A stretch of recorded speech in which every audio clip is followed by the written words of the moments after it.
Welcome, everyone, to another adventure into technical realities. This is going to be a call-in show, and a whole bunch of people have already raised your hand, and I haven't told you to raise your hand. So each and every one of you that has raised your hand, if you aren't by your device and we bring you down, guess what? You're das Boot.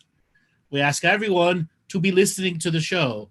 So if you are one of those that likes to raise your hand and waddle around your room and fart butterflies and rainbows as you're doing light work or staging on your house and not listening to the show, listen to the show. Don't turn your computer on and walk away. We seem to be having a plethora of people who like to take up time of everyone else. So please be respectful and be by your device. Next, if I haven't said raise your hand, I didn't say raise your hand. So all those people who have their hand raised, suck it up, buttercups, and put your hands down. This is a test for those that have learned how to raise their hand and do not raise your hand. Instructions.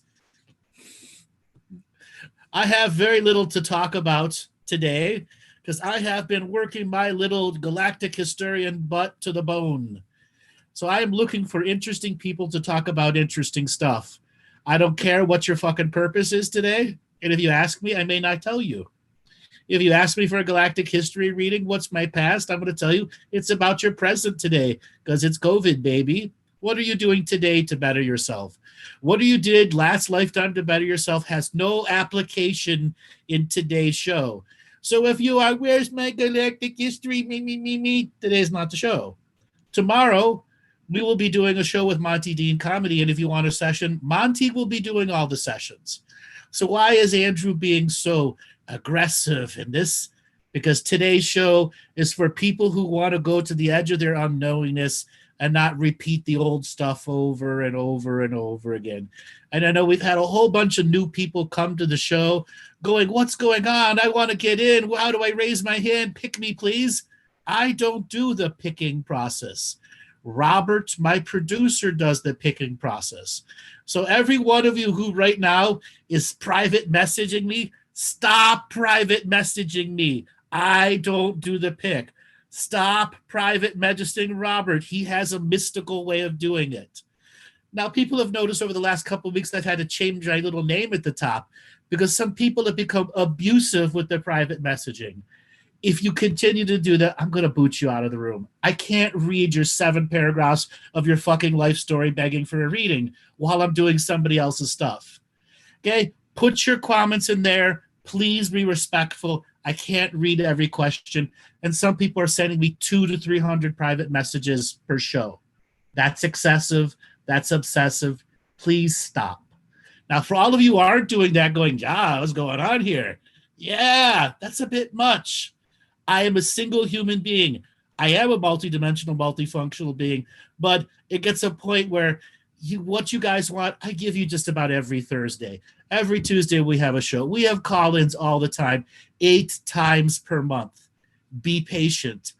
For those people that are new, you'll hear people the first time listening to the show, they get on. People, long-time listeners get on. Everyone gets a chance. We try to do between 4 and 8 callers every show. So by the end of the month, we're doing 30 to 40 callers. So everyone, you will get your chance. Now, for the people who left their hand up and didn't follow instructions and still all that, okay? Now it's time to raise your hand. So Robert, anybody that had their hand previously raised, they're not going to be picked in the wheel of caller first. So we're going to give everyone another chance to suddenly go down to that participants button, hit the 3 dots, and go raise your hand. And then Robert will do his mystical, magical symbols of who he's going to, the grand universe is going to divine to be our first caller. Go ahead, Robert. Who is the firstie?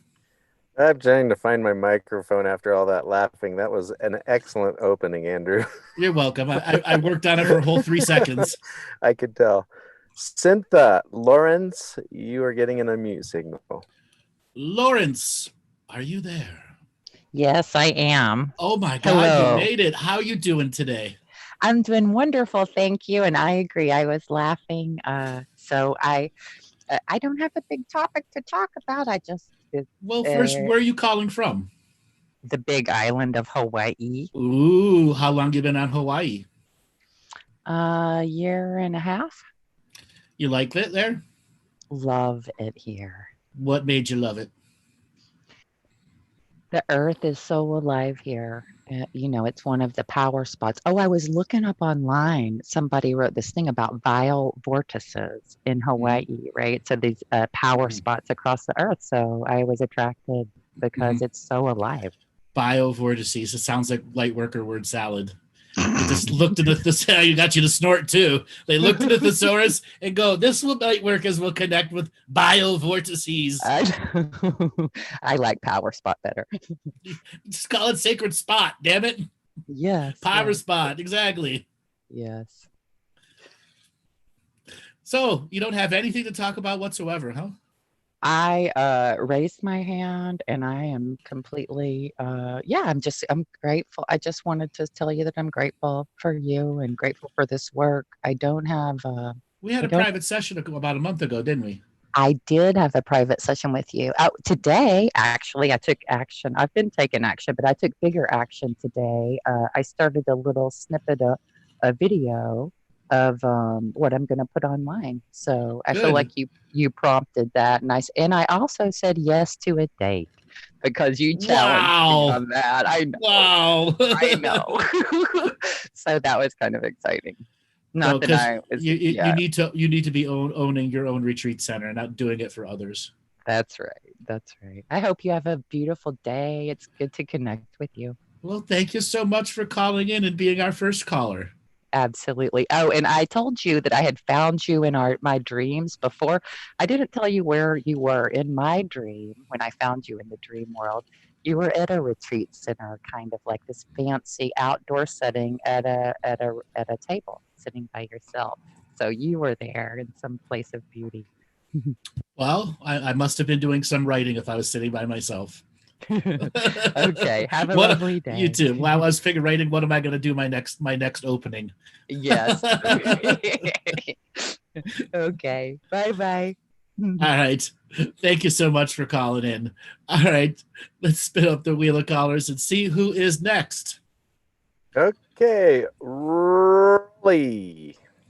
Rolly, are you there? Yes, I am. Wow. Where are you calling from? I'm calling from Atlanta, Georgia. Atlanta, Georgia. What do you want to talk about today? I want to find out how miraculous and interesting the DNA of the human body is. It's so miraculous. All the human beings that are worth anything are on this world, surface world, a part of a farm of a bunch of negatives below us, because if our DNA wakes up, they lose all their power in 3/4 of the galaxy. That's the handfuls. That's the short answer. Long answer, if we wake up, they lose all their power. So they've been working for about 22 million years to dumb us down to the point where Trump and Biden, the lesser of two, choose the lesser of two evils, whether it's the sniffer or the attacker, whatever you want to call it. How important is the human DNA? It's the God source skin suit. It's a 50-color time experiencing skin suit.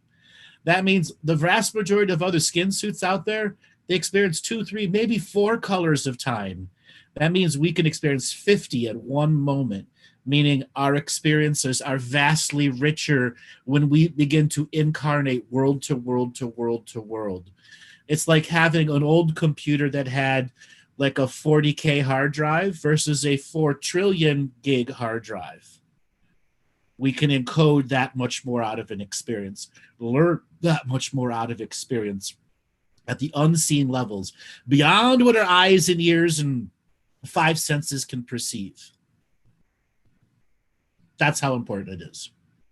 It's so important, 10,000 other species from around the many universes have come here to steal our DNA and insert it in theirs so that they could be the Chinese copy that didn't exactly go right. So tens of thousands of other species put the copy of our DNA in theirs, and guess what? They screwed their DNA up so bad that many of them are near total extinction. And they need us to wake up to fix their DNA. So how does karmic debt integrate into the bodysuit that I'm wearing at the moment? Well, human skin suits are karmic debt vehicles.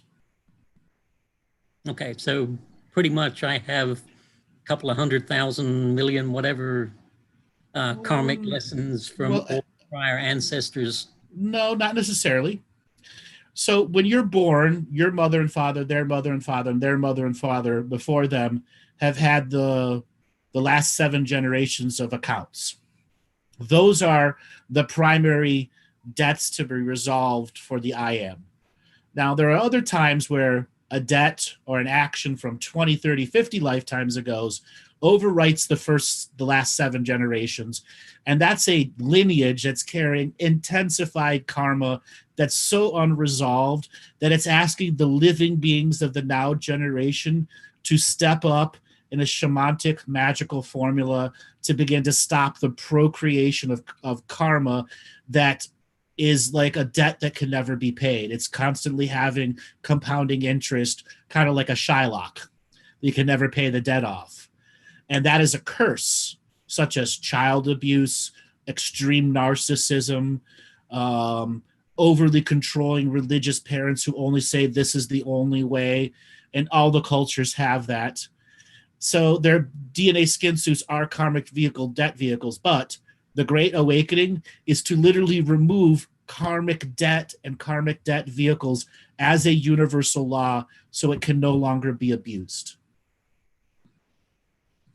Okay, so when I was probably 15, I started questioning everything there was in the world that I could even possibly come up with a question about.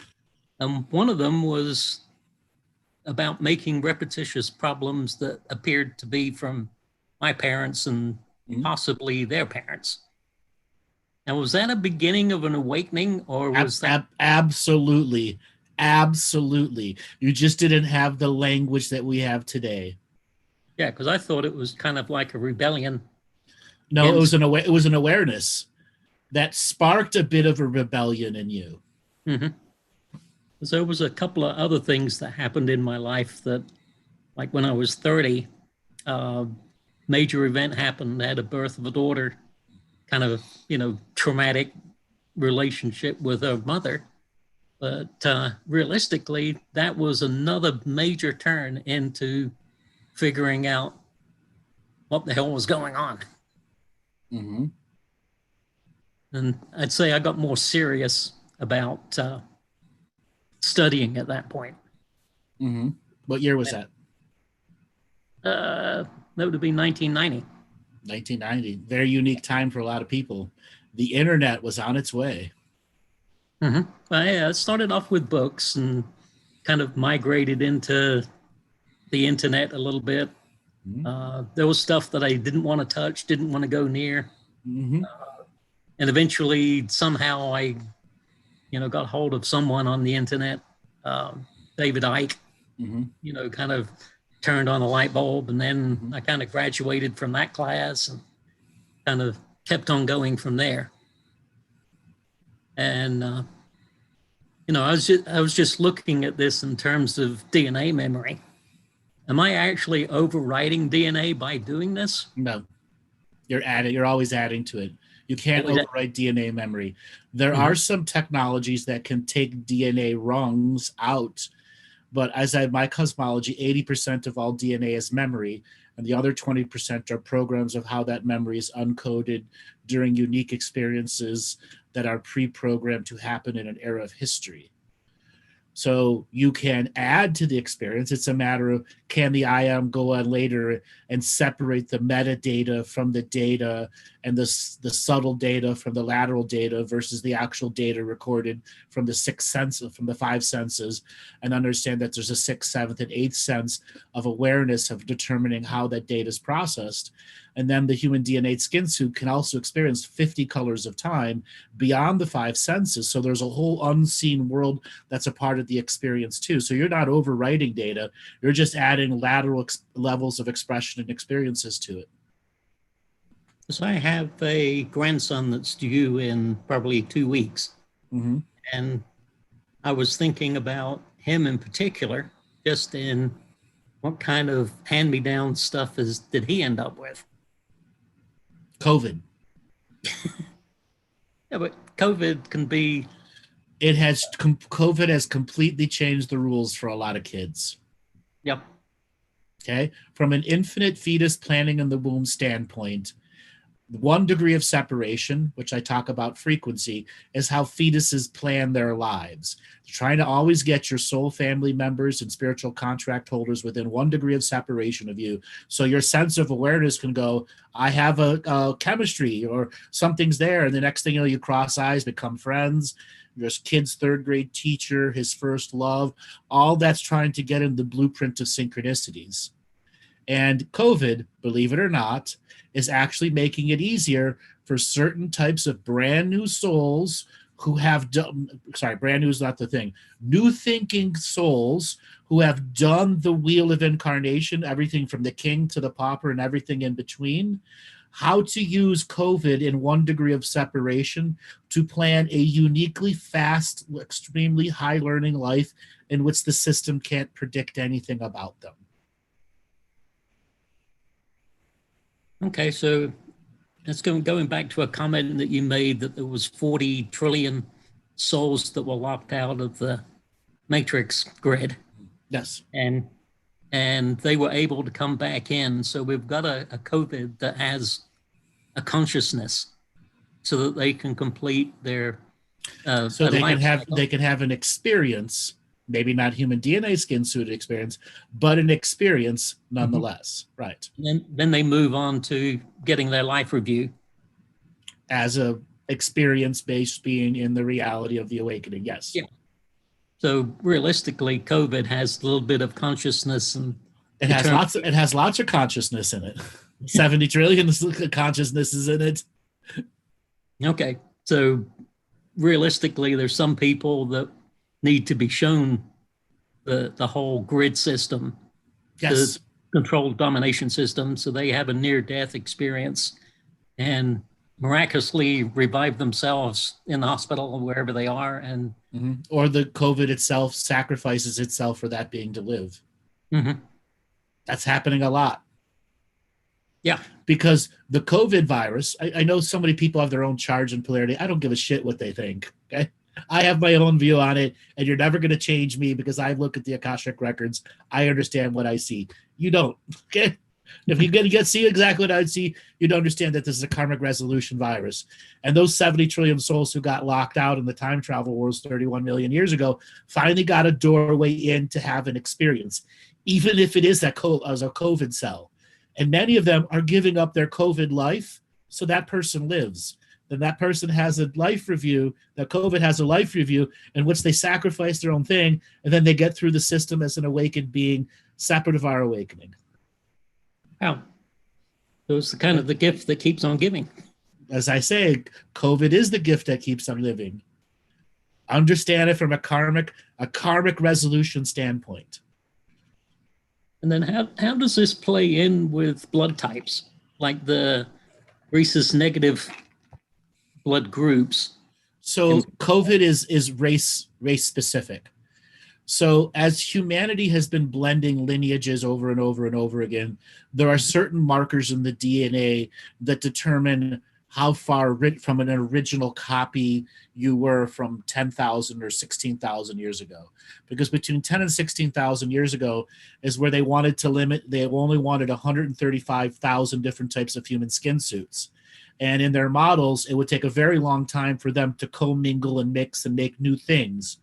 So those 135, we'll just call it 135 markers, determine the makeup of the many races that are on the surface, even though there are obviously many more than the black, white, brown, yellow, etc. There are many, many more than that. We just don't see them from a DNA perspective. There are specific DNA markers from 10 to 16,000 years ago that a huge swath of human beings share, and it is race specific how you blended process. So COVID is going through those people who have race specific DNA as a karmic vehicle of debt. I'm on my way to New Mexico for this birth of the grandchild. And I was looking at the Navajo Nation, and of course they're on complete lockdown. Supposedly won't let a non-native person onto the reservation. Is there any particular reason why COVID would be hanging out in that area? Truck drivers. Ah, Free roaming truck drivers. The fact that their areas are traveled through, more cars per capita travel through the main highways over there, and many of their people work at very low-paying jobs that are restaurants and truck stops, etc., etc. So it means there's a high chance of transmissibility, and they have virtually no medical infrastructure that can actually handle any of it. yeah, I kind of noticed that when I was looking around at some of the medical care stuff there. Right. There's they have a lot of old people that have no medical insurance, so Yeah. lockdown is the right thing for them. Well, there was an ad or kind of a prompter to get you to donate just simple things like money for hand sanitizer for people on the reservation that can't afford to buy food. That's right. Let alone, the basic simple part of life, of That's right.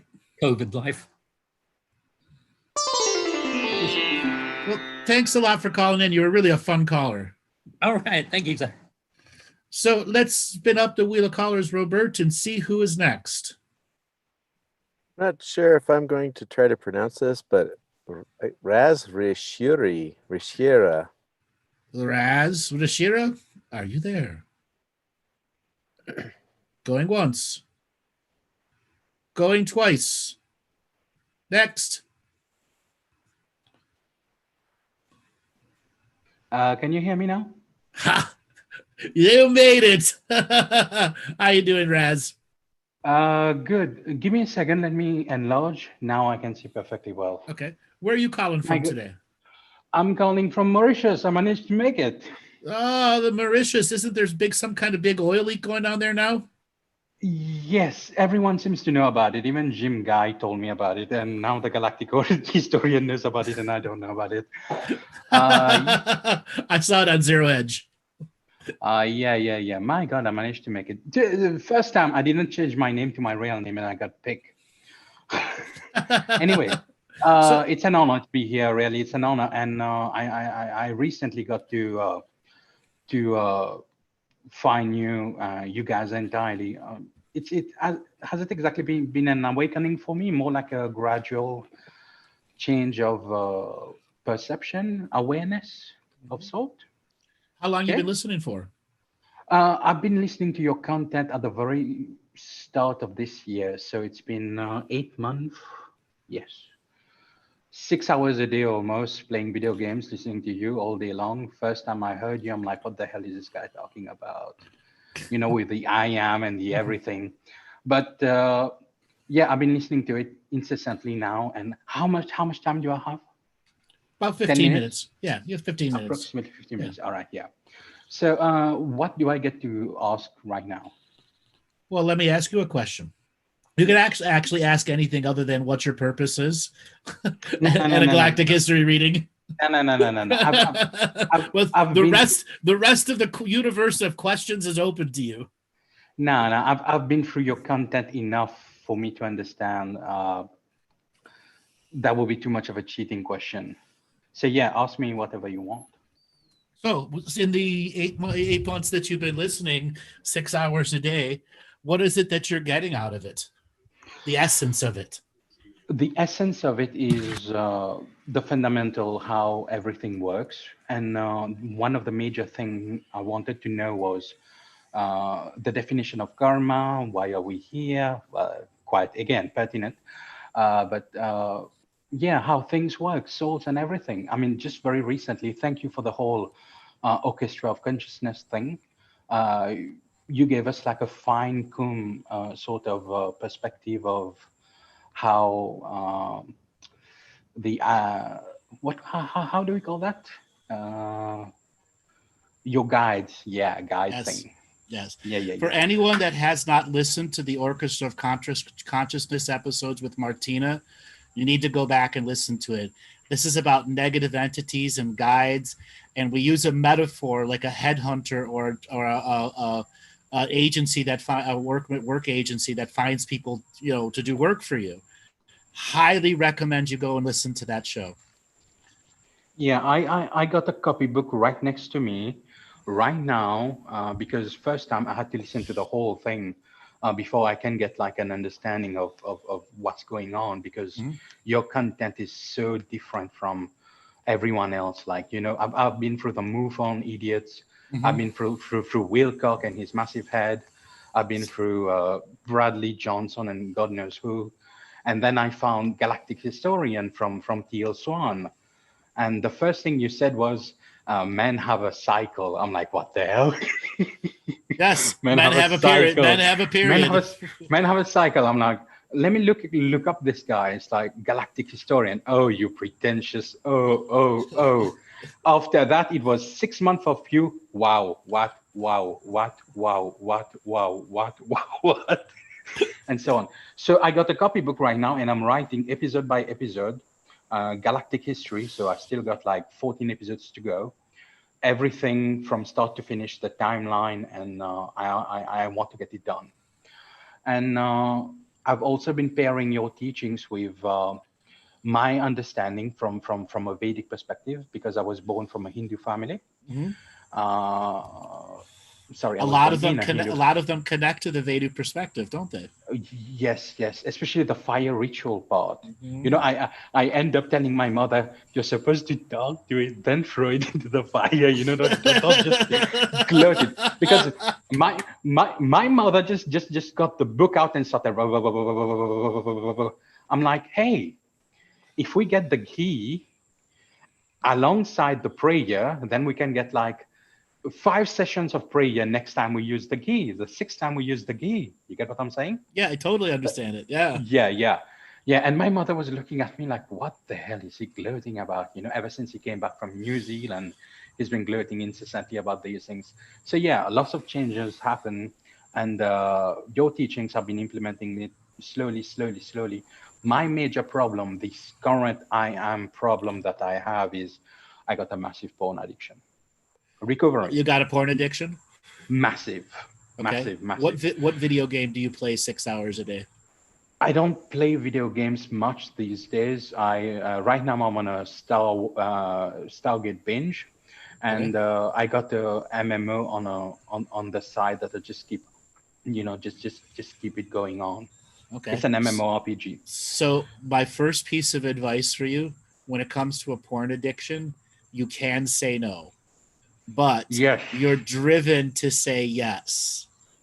Okay. And it comes down to the masturbation versus look factor. Now, for anybody out there that has delicate sensibilities, hit mute. Okay. Because we got to talk about male masturbation for a second, which is vastly different than female masturbation. Men have an observational looking process that is directly connected to the third eye that travels into the penis during their masturbation process. Yes, your third eye goes all the way down at the tip of your penis. It's a natural process of procreation, and porn skews that. Where when you're beginning to get yourself turned down from look to look, hour after hour, because you're looking for a specific body type that has a DNA resonance to it. Okay. Here's the fun part. Sorry for interrupting you. Go ahead. I wrote a specific, you know, the I in the mighty self choose to see, hear, observe the porn program itself. I've started getting a lot of data after that. I realized that I'm doing a bit more of a feeding thing. Because again, you're feeding the adrenaline side of sexuality. No, I'm feeding off of their stories. I'm getting. I hate plastic, and I'm liking the amateur part. And I'm on your show. I'm gonna say it right now. I never had any sexual sort of intercourse, and I'm 29. You're a virgin. And I'm feeding off of that. That's what I found out so far. I'm looking at their lives. Absolutely right. And you're using your psychic school. So you're like your psychic school through the tip of your penis, not your brain. Yes, and I'm feeding off of it, and that's why I realized so far. And I've also realized that listening to your show increases vibration. Right after that, give a huge urge to it. Going to gym after 2 days, it will come back. Going for a swim after a 8-hour sleep, the next day it's gonna come back. So I'm learning to learn every time it's coming back. What's making it come back? The energy come back. Everything piece by piece. And so far, I didn't even manage to do 6 days. It's quite pathetic, really, but I'm gonna get there. Also, I realized I have to disconnect from the vagus nerve part, where the part your parasympathetic just goes, go on, you pussy, do it, go That's on, right. you know you want it. That's So right. yeah, I'm completely falling to it, but I'm learning it piece by piece. Also, you can go out and meet a woman and get laid in 10 minutes if you have confidence in yourself. You are on a vacation island where it's quite easy to do that. Okay. But I don't feel like it. Well, I knew. what are you gonna do? Watch porn the rest of your life? I knew you'd say that, but I'm going to tell you, porn and sex have nothing to do with each other. They're completely foreign to the relationship. Tell me one thing: are we being blasted by psychic weapons to do it more? Yes. And yes, 100%. Porn is weaponized against humanity. Yeah, it's psychological warfare. It's psychic warfare. Psychic warfare too. Yeah. Most porn servers are infested with entities and parasites. The clearing process. If I dip myself in seawater, does that work? For a little while, it does. Because last time I went for a swim, I had a massive cramp on my left leg. Probably had something in there latched on that just disappeared. Or it's from you sitting too long. Yes, but that was a bad day at the gym. Okay. Yeah. That part. Salt water is great, but ultimately, you have to have how many years of crust on you? How many years has the porn addiction been there? Let me think. 15, 16 years. That's a long time. That's half one day, 1 hour in the water is not going to eliminate 16 years of crust. Yeah. Okay. 40 days of surfing and you actually catching a wave might take off 5 years of it. Because you're out in the water and the water's constantly going to be beating away at the energetic system until finally the energy starts moving. But then you're going to end up having a raging hard-on for no reason, and you don't know what to do with it because you haven't actually had a proper release yet. Can I ask a question about the land I am on? Sure. Red coats and blue coats fought in here. You got any data on that? Anything? Does it really matter? All right, if it doesn't matter, fine, so be it. Don't say anything. But I really love the Earth overview part you did with Andre.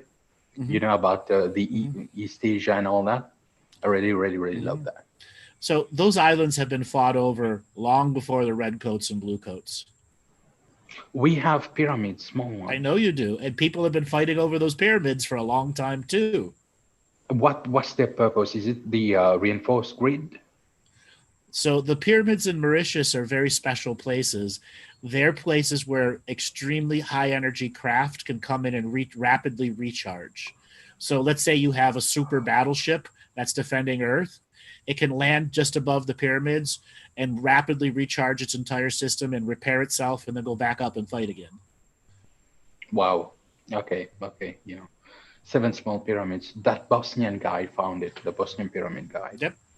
Yeah, he's the one who talked about it. One simple, tiny question. I got a heart monitor that I use for gym every day. Okay. And heart monitor, so it's electric. It must be affecting something. Does it affect my field, heart? So is it like a wristband or is it a Fitbit? Yeah. It's a wristband. It's a wristband. It monitors everything, sleep and everything. So that uses the skin conductance, so it's fine to use. It's fine to use. Yep. Phone has to be switched off, and the whole clearing part. And everything. The phone doesn't necessarily have to be switched off. I just like to keep it switched off. You can. You can put it in airplane mode and still play music off of your phone. All right, perfect. But I did notice when my band is not on, my dreaming is much better. Yeah, but that's all in your head. Really? Yes, because that band is measuring something and your brain is always wondering what's it measuring. That's the side effects of Fitbits and other things like that when you wear them all the time, because it's actually connected into measuring you. Your brain always wants to fucking know what's it's measuring. That's interesting. That's But the it's cool negative. to know. That's the negative side effect of wearing those. I'm sort of lost. And is there anything you want to ask me? What do you do for a job? I just got myself a degree psychology, and right now with the whole COVID thing, I'm looking for a job actually. So you need, first thing first, you need to go out and meet some ladies. Yeah. But You cannot avoid it anymore. No, It is doing detrimental harm to your long-term future.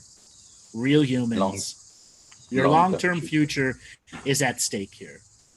So what's it going to take for you to say, I got to build up some confidence.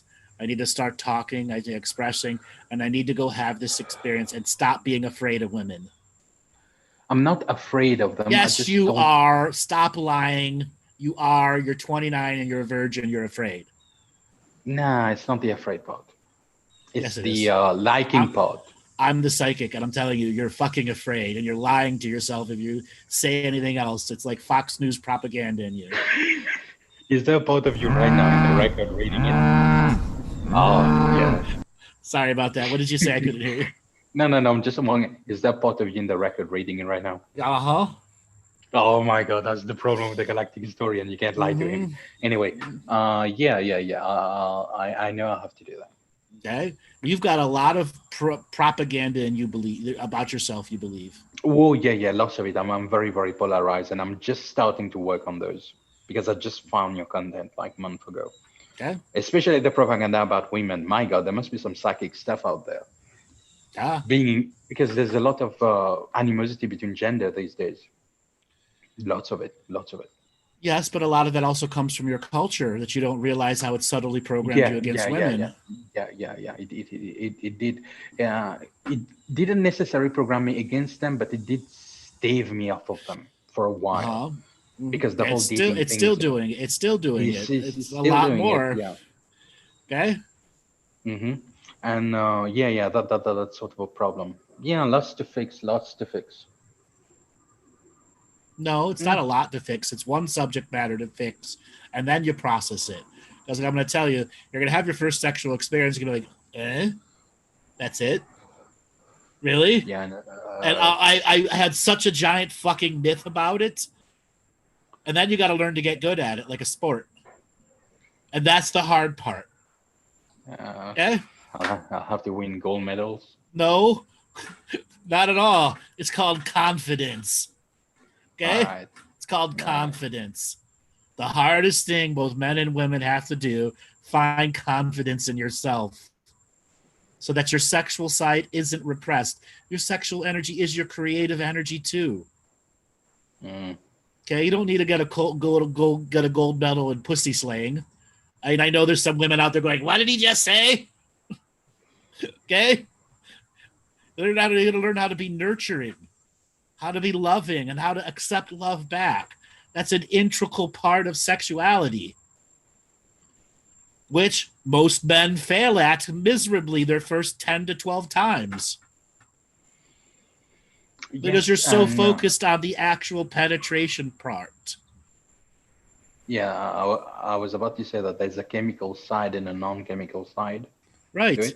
Right. And the non-chemical side needs to be explored. And if I am to go for the non-chemical side, then it's best for me to look for someone that I'm not going for a 2-week infatuation. But you've never had a 2-week infatuation, therefore you don't even know what the experience is. So I go for the 2-week infatuation, get that out of my system. No. You're creating a story that you're going to defeat yourself in. You go for the first experience and that's it. And then you got to learn what you can do to have a second, a third, and a fourth. All right. Okay? Don't pre-program or pre-plan anything. You will only fail at it. Don't pre-plan, you'll fail at it. All humans pre-plan. Except in sexuality. That's when people get hurt bad. Oh, I thought it was going to happen to me the rest of my life. I'm never going to date again because I got turned down by one person. Pre-plan goes into expectation? Yes. which Okay. creates the ultimate limitation of a lack of experience. All right. Yeah. All right. One final question about the whole universe thing. Say we're done with the karma resolution, boom, bada, boom. What happens after that? We're not all knowing. We're not going to know everything. We're essentially out of a frying pan straight into a big fire. What happens then? Assumption is what you just showed. What's assumption? Yeah, you're assuming that karmic will instantly end. No. There's a long ways to get away with karma.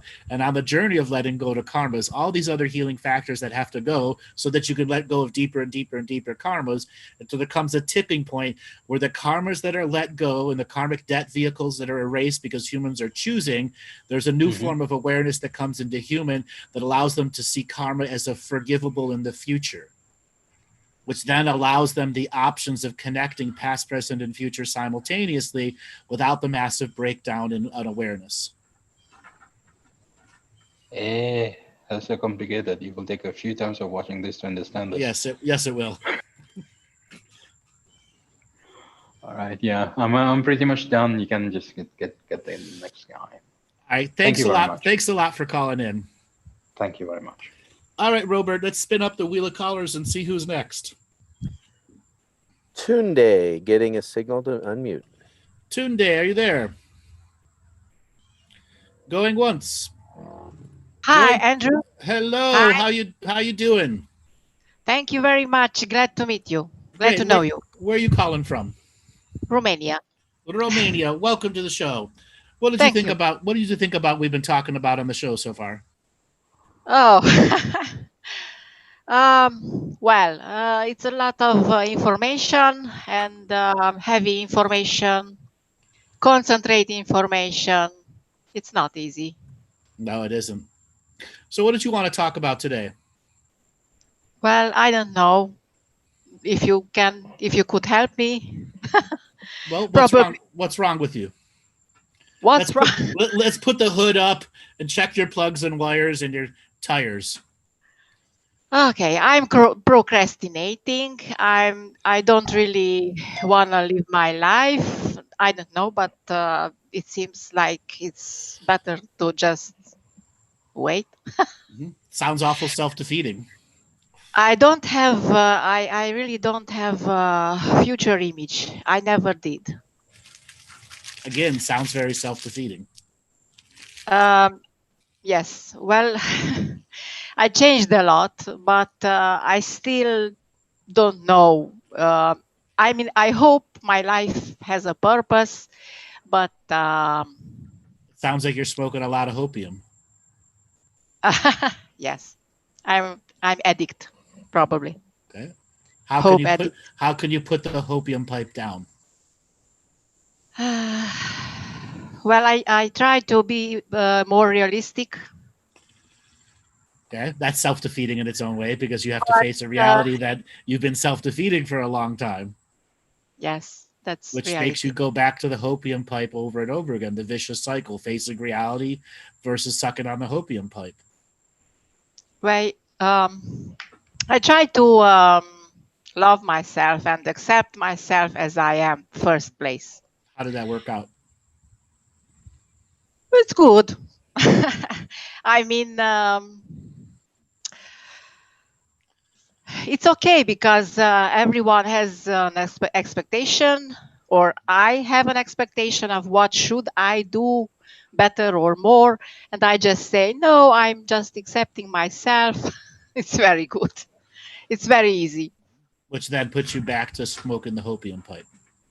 Of course, but that's all I know. I hope. I mean, instead of accepting yourself, can you forgive yourself? Yes, that's a thing. I try. 30 days of just raw forgiveness. It's no hopium pipe, no nothing. I am a being of forgiveness for the next 30 days. Everything you say that's your spiritual expression is, I forgive myself for not doing. I forgive myself for procrastination. I forgive myself for judging myself. I forgive myself for judging others. I forgive myself for farting in the car when I was 5 with my mom. You forgive in 30 days of raw forgiveness. You will eventually deprogram yourself from needing hope to survive. And you will learn that forgiveness alone can refuel you more than 1,000 hits off the hopium pipe. Okay, I do that. Okay? And I mean, you almost got to become a zealot at forgiveness. You've got to do it hours in a day. Okay? And really get to the point where you are thinking of everything possible you can forgive yourself for. I relinquish myself from any debt or charge that I've given because I've chosen self-forgiveness. Whatever people have thought about me and I've taken on, I forgive them for projecting onto me. I forgive myself for accepting it. I forgive myself for not doing anything in my life. I forgive myself for every time I've sucked on the hopium pipe. Forgive, forgive, until you can do it 30, 40, 50 minutes a day. Okay. Out of flow and flow of love for yourself. Because what you'll discover is forgiveness is one of the greatest tools of self-love. It can reteach you how to love yourself in such a way that you'll never touch the hopium pipe again. Yes. Okay. I will do that. Okay. What do you do for a job? Well, I'm a single mom and I don't do anything at the moment. I mean, in the last 6 years, I did nothing. I mean, I have 3 kids. Okay. 2 of them are big enough. Okay. They are students, but the little one has special needs, and I really don't do anything that I mean, other that taking care. Well, then you'll have plenty of time to forgive yourself. Plenty of time, yes. With a sigh and I don't want to do it. No, that's okay. I mean, I don't think I'm not angry anymore. But you had a Freudian psychic slip in your own sigh. I gotta do something. It's not going to be given to me. I'm thinking a lot about ascension. Okay? You're not going to ascend without forgiving yourself. You're not going to get anywhere in the awakening movement without doing self-healing, self-nurturing, and self-love. Those are the things that you have to master. I know. It only requires effort. Well, yes, but that's just one thing. I mean, I have to do other things too. Which is? I don't know. I have to take care of my child. Okay. You just said 2 child are old enough to take care of themselves. You're not taking care of 3 at once anymore. There's one that has a special needs. He doesn't require you to be up his ass 24/7, 365. Well, it's very hard because I think that he's I mean, it's a long lineage of karma, I think, and he's the how can I say, he's showing the tipping point. I don't know. Okay. The more you work on yourself, the more he will heal himself. There's a grand karmic law. When mothers advance and heal themselves, their children advance and heal themselves at equal levels. Yes, but he's not just me. I think he's the whole lineage, not just me. You're not responsible for the whole lineage. And stop taking responsibility for something you can't handle. Yes. Well, I don't know. This whole ascension and these times are very, I don't know, interesting and hard and all kind of what another than forgiving myself. What could I do? You're at a point where you need to do the 30 days of forgiveness so you can get clarity, so you can actually see what you have in your life that's a benefit and a negative and begin to make changes there. You can carve out time for yourself. Right now, you're obsessed about helping your child and you've given yourself no time for your own advancement. As you keep yourself stuck in the vicious cycle of the hopium will get you out and somebody will come and rescue you. There's no white knight going to rescue you. You're your own white knight. Okay? My advice to you is carve time out for yourself and start this 30 days of raw forgiveness.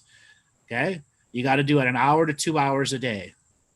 You got to get off the hopium pipe and realize what reality has given to you that's a benefit for you to use. Yes. There are a lot of other single moms out there that have to go delve deep into their inner energies to get out of survival mode and learn how to thrive.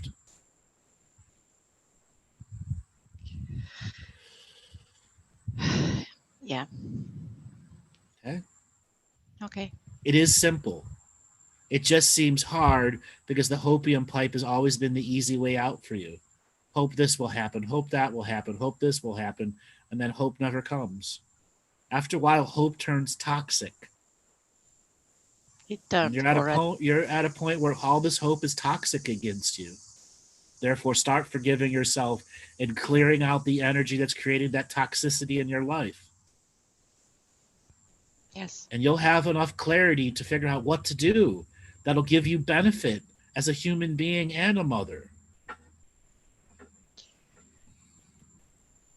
And so much I don't know, of course. And forgive yourself for not knowing it. It's okay. Okay. Okay? When I mean forgive yourself of everything, and I mean absolutely everything.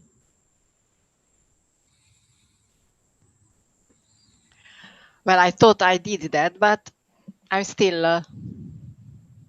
You didn't put the A+ effort into it. You put about a C- effort into it, or you wouldn't be where you're at right now. Okay? Okay.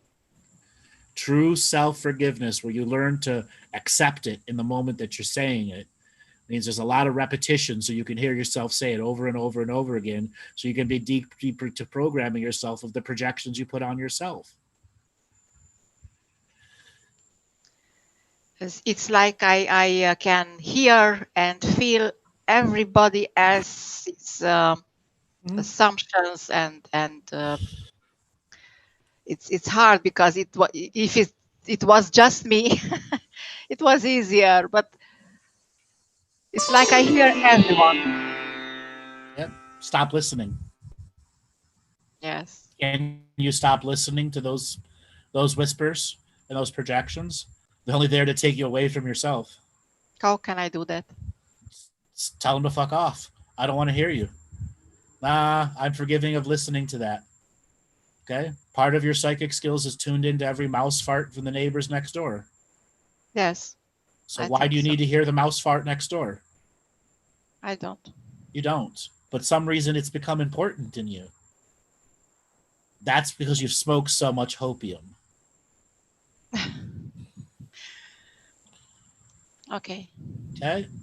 Start a solid full month of forgiveness, an hour to 2 hours a day, 30 days straight, strict and disciplined about it. At the end of that 30 days, you're going to have a whole different point of view and clarity unlike you've ever had in your life. Okay. All right, darling. Thanks a lot for calling in. Thank you. Bye-bye. Thank you. You're welcome. All right, Robert, let's spin up the wheel of callers and see who is next. Okay, Melanie Weitz. Melanie, are you there? Oh my goodness, yes. You made it. Where are you calling from? Where are you calling from today? I'm calling from, where am I? Tarzana, California. Tarzana, California. Welcome to the show. It looks like you got to turn your radio off. I'm sorry. Do I have something on? Yeah, it's okay. I don't think something is on in the background. Here, let me try my headphones. Is this better? Let's see. Give me 1 second. Maybe it's my fan. Hold on 1 second. Oh, is that better? Can you hear me now? Better. Much better. So what did you think about what we're talking about so far? Gosh, I felt her because I think when I'm new at all of this. And oh my goodness, I just felt her because I would sigh all the time, and I was stressed over my daughter and making sure she was okay. And I've come so far. Don't get me wrong, I'm not completely cured of it, but yeah, I related a lot because you have to make time for yourself, and I started doing that, and I'm better, and so is my daughter. And Great. so I don't know, I'm a little nervous. I can't believe I actually made it. You to did talk make to it. you. And for all those other new callers that are I don't out even there, know what I want to ask yeah, anymore. and for all those other new callers out there, look, a new caller made it. Okay? Don't lose faith. That damn Galactic Yes, History. I'm very new, so I've been listening, and I'm Yeah. like, oh, they probably won't call me. Let me think about my question. So, well, what is your question? Okay. Oh my gosh, I have so many questions. I have to pick one, and you say you won't do the whole Galactic History thing, which was so I'm completely lost now. What to ask you about? You're not lost. You're not lost. You're just addicted on the past. I don't know if that's what it is. I want to know if I'm on my right path, and where I'm supposed to be going, because I'm doing all this meditating, and I'm trying to move up from C+ to A+, and hoping that I'm there. But I think I'm overthinking things. Well, just by you saying you think you're overthinking, you are overthinking, and you use the word hope, meaning you're still sucking on the hopium pipe. Oh, it did, didn't I? Yes. Okay. What does overthinking do? What does overthinking actually do for you? Nothing. I'm much better when I'm just being, and I'm not like. It deludes your greater experience. Yes. Okay. I think I have too many expectations of what it's supposed to be like, and so I'm trying to get to this place of just being, and sometimes I get there, but then I lose it and I go right back. So because your analogical mind turns on, who wants to live in expectation because it's easy to control your reality. Control. That is something. You are a mom with a special needs kid, therefore you have a control issue. Oh my gosh. And that's the thing. It's so hard to just let things be and not try and make everything go exactly how I expect it to. Right. Or with a tap of a foot.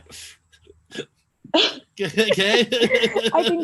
I promise you, I think that's why. I think that was a test for me. Like, okay, you want to control things? Here you go. Because this is not something that's going to work the way you want it to. Exactly. You're going to have to be patient and let things flow. And yeah, I don't know.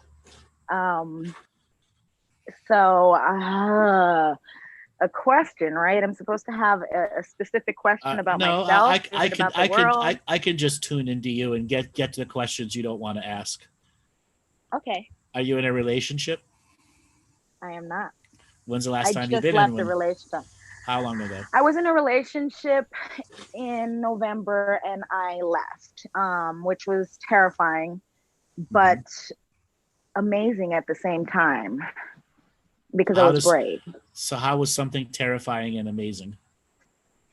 Because I was brave enough to do the thing that I knew I needed to do. Like, when you're scared and you're like, you're used to it, like a familiar pain. It seems so much easier than the unknown. You don't know what's going to happen or how it's going to be. So you're like, oh, let me just sit in this pain because, you know. You had to leave the comfort zone. Yeah. How long were you in that relationship for? 5 years. Okay. Is that your baby mama's daddy? Baby mama's daddy? No.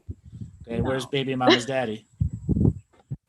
I mean, he's around. He's got his own issues. I don't really focus too much on him. Like, I try and be friendly, but said with a very dismissal voice.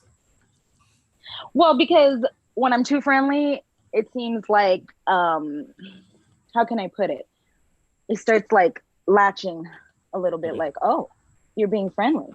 Like, I'm gonna come try and like suck some energy out of you. Okay. I don't know how else to put it. And so I have to kind of like gauge it, like be like, okay, look, so like I'm cool with you. I want to be. Is he in your daughter's life at all? Yes. I make sure that he has every opportunity to be.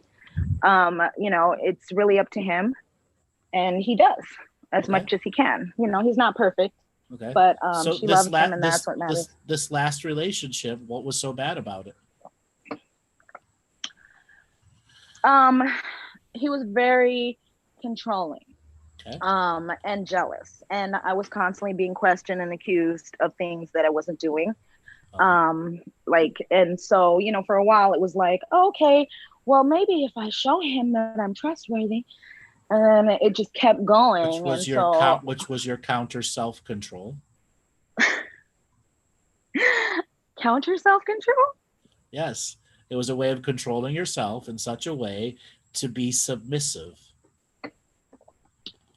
Yeah, I think, well, because of how I was raised, I always assumed that I don't know.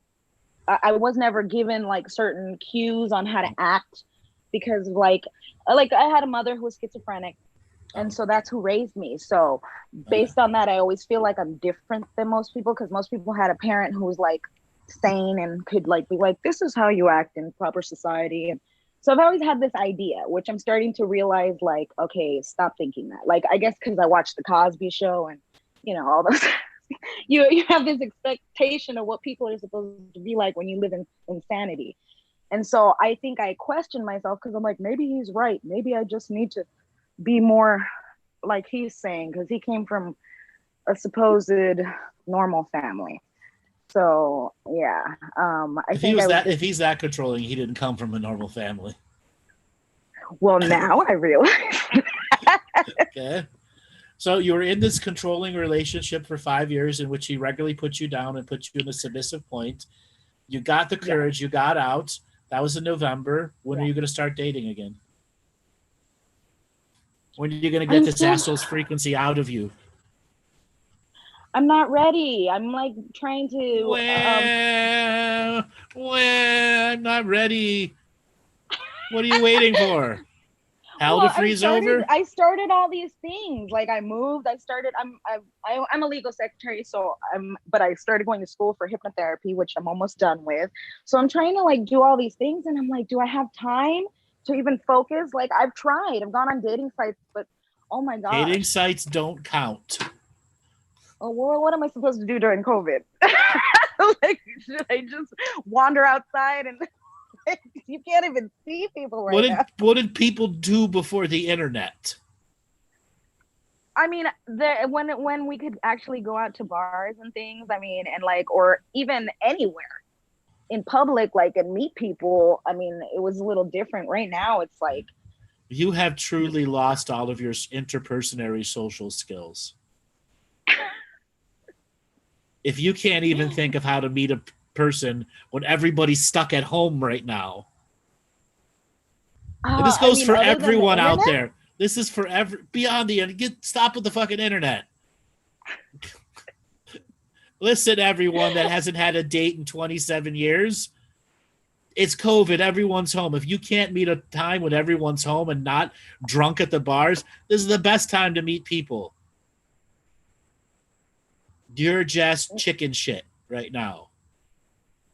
Yeah, I can't deny that. I am.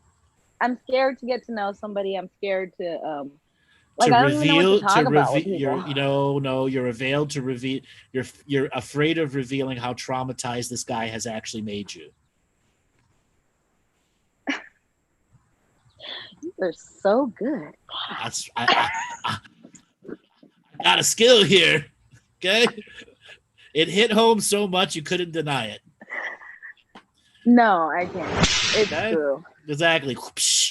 You're so scared that he's traumatized you that you're going to show this trauma to all these other people. So fucking what? Okay? Just get out and date so that you can begin to see how traumatized you really are or aren't. Yeah. Okay? Yes. When you're right, you're right. Okay? And stop using the excuse, I can't find anyone to date. Yes, you can. You just have set your standards and bars so high, it's impossible to start. Yeah.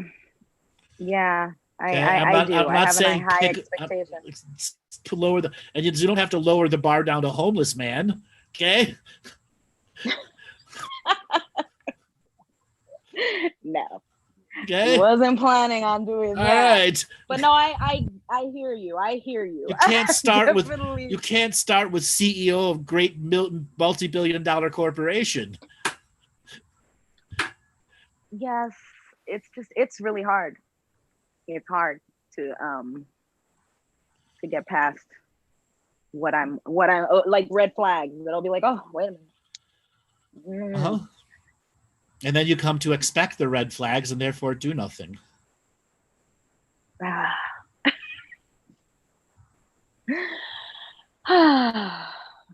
Okay. How old is your child? So dating. Yes. How old is your child? She's 11, about to be Okay. 12. Is she going to be starting school or is it going to be from home? From home. Is that because the schools are shut down? Yes. Okay. But so I'm trying to see about what does that a mean for you? program like Right. boys and girls. What does that mean for you and your job? Well, luckily, my job is flexible. I'm working, on and off in the office and from home remotely. So it's fine, but it's tough because, I got to make sure that she's doing what she needs to do, and she's in middle school. So there's like 6 classes, and it's just craziness. And I'm trying to pay attention to how they're trying to work it all out and not get overwhelmed. Okay. But there's a lot. Like, okay, we got to make a space for her in the house, make sure she has a setup, make sure she's dressed every morning and ready to learn. And like I said, there's ADHD and there's the hair pulling, and it's like, eyelashes, eyebrows, pulling them out, and that's from anxiety, and it, and it's like, You should really get her. She's 11 right now. If she's having hair pulling and stuff like that, you should seriously get her a past life regression. You might clear up 50% of that if it's the right practitioner that can really work with a young child. Yes. Eyelash pulling, hair pulling, that's past life right away. It's a compulsion. Really? Yes. Okay. Well, I'll look into that. Okay. Yeah. Have you ever had cranial sacral therapy done? No, there's very little of these things that I can afford at this time. What is cranial sacral? It's like therapy? massage. It's like a massage. It's about the same price of having an hour massage. Oh, really? Yes. Except it's a very specific form that takes stress out of the cranial patterns and the spinal sheath. And it helps deprogram your central nervous system from repetitive processes. It would be a very good idea to get your child to have some cranial sacral therapy too, as well as for you, so you can understand what it is. And you're in Tarzana? Mm-hmm. There's thousands of practitioners around you. Thousands. Yes, I know. There's so much around here. Okay? When I mean thousands, there's thousands. Okay? You just got to get out of your comfort zone and start getting some additional help. Okay? Also, you said your child has ADHD with what other compulsions? It's trichotillomania, they call it, the pulling, and anxiety. So I feel like it's kind of this cut together. I know exactly what it, I know exactly what it is. Do you know what a binaural feedback session is? No. So that's where they hook the child up to a machine that measures their heart rate, skin conductance, eye pupil dilation. It does like 20 different forms of bioresonance monitoring. And then they ask them questions and they go through like a half-hour therapy session while they're hooked up to the machine. And it tells them how the subconscious is responding to questions. And it'll go a very long way at helping your child deprogram herself of all the shit that's going on, including the ADHD. Did you say bioneural feedback? Biofeedback, neural feedback. It's an actual sessions. You just type into Google bioneural feedback, and your zip code after it, and you'll see a variety of schools and practitioners. Okay.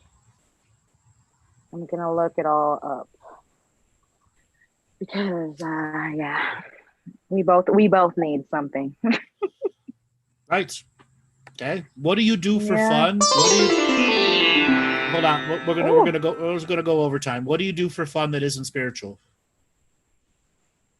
Oh my gosh, nothing. Nothing. No, I go hiking. I go to the beach. I mean, I don't know if that's still considered spiritual but light work. That's still. Sorry, Andrew. It's okay. So I hear that, but that's still light worker bullshit. That's still spiritual stuff. What do you do solely for fun? Nothing. I'm telling you I nothing. guess I sing. Like, I just sit here sometimes and put music on and sing and dance with my daughter. Other than that, really nothing. Like, I nothing. No. You got to start doing something solely for your beneficial fun. Okay? But to figure out what that would be. It's selfish. It's a selfish choice. That'll be very hard for you. Okay? Do you have Netflix or Amazon? Yes, I do. Okay? I want you to pick the most raunchiest comic out there that your delicate sensibilities can't listen to and start listening to them. Okay? Netflix has 300 people out there for you to listen to. And if you want to listen to a woman comic, her name is Ali Wong. And she just 8 months pregnant on stage. Okay? And she talks about giving birth, marriages, and raunchy ass stuff. But let me tell you, it's going to make you woman grown laugh. Okay. Okay? Ali Wong. Ali Wong. Okay? I want you to promise me, cross your heart, and hope to die on your child's life that in the next 48 hours, you're going to watch Ali Wong's Netflix special called Baby Cobra. I promise you. Baby Cobra. Baby Cobra, Ali Wong. That's the name of her Netflix special is Baby Cobra. She's got a whole bunch of other ones, but I want you to watch the one Baby Cobra. Okay. Okay? And every time you get this look on your face, I can't laugh at that, make yourself laugh at it. Because that's the super controller in you who won't allow you to have fun. Oh. Okay. Yeah, you called it. Mm-hmm. All right, darling. Thanks a lot for calling in. All right. Thank you for listening. You're welcome. All right, Robert. Bye. You're welcome. You're welcome. Let's spin up the wheel of callers and see who is next. Okie doke. May 2, you just got a signal to unmute. What's the name? B May. Okay. B May, are you there? Yes. Hello. Hello. Hello. Where are you I'm calling? Here with. Where are you calling from today? Coquille, Oregon, or Bandon, Oregon. Bandon, Oregon. Welcome to the show. So I'm here with my friend Bonita as well. Hello, Bonita. And then How we you have doing? another. Good, thank you. How are you? Good. You guys have a whole watch party going on there. Yeah, we do. And our friends are now watching you from YouTube. We can barely hear you. Yeah. You got to come closer to the phone. Okay, now is that better? Yes. I'm on the computer. So. What are you guys? What are you guys drinking? Nothing. Yeah. Nothing. We're going to dinner tonight. We may have a glass of wine or something, right? I think you need to crack a glass of wine now. No, well, if I open the door, my husband will crack the whiskey out, and we're not quite ready. We want to be, are we? You can have a half. You can have a half a. You can have a half a drink of whiskey and still be fine. Okay, I'll go get it. Tell him to get us a shot. There you go. Go get a shot of whiskey. Okay, well, I'll get a shot of whiskey, Bonita, then you talk. She doesn't want to talk. She wants me to talk. Tough luck. So, tell her she's got to talk. Okay, she's got to talk.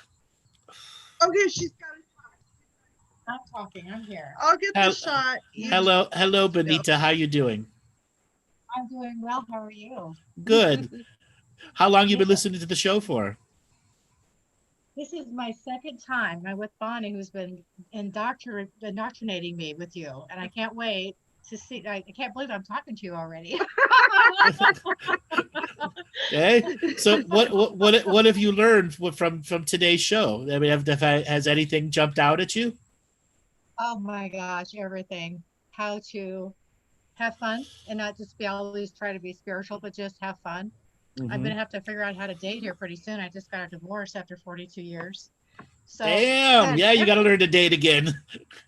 I do. And Bonita's a quantum biofeedback specialist. Yeah. She's been up here doing all of us for a week or so. Yeah. So you can attest to it how good it is. Quantum biofeedback. Oh, yeah, it's amazing. it's amazing. I've had 2 sessions, and my husband had one, and I had one about 3 weeks ago when we were in Washington. We were up at a ranch doing skywatch, and then they came here to visit, and I've had all my friends down here lined up, and then my dogs and my animals love it so much that every time anybody gets a treatment, they're in the room. So one of my dogs has had, what, 5 treatments? He has. He's been on that blanket. I just lay it out and he just lays on the blanket and loves it. Oh my gosh. I want to learn how to do this. We're all learning. I want to learn how to do this. It's amazing. A lot of people could step up and learn quantum like just what you're talking about, and really have some outstanding results for a lot of people.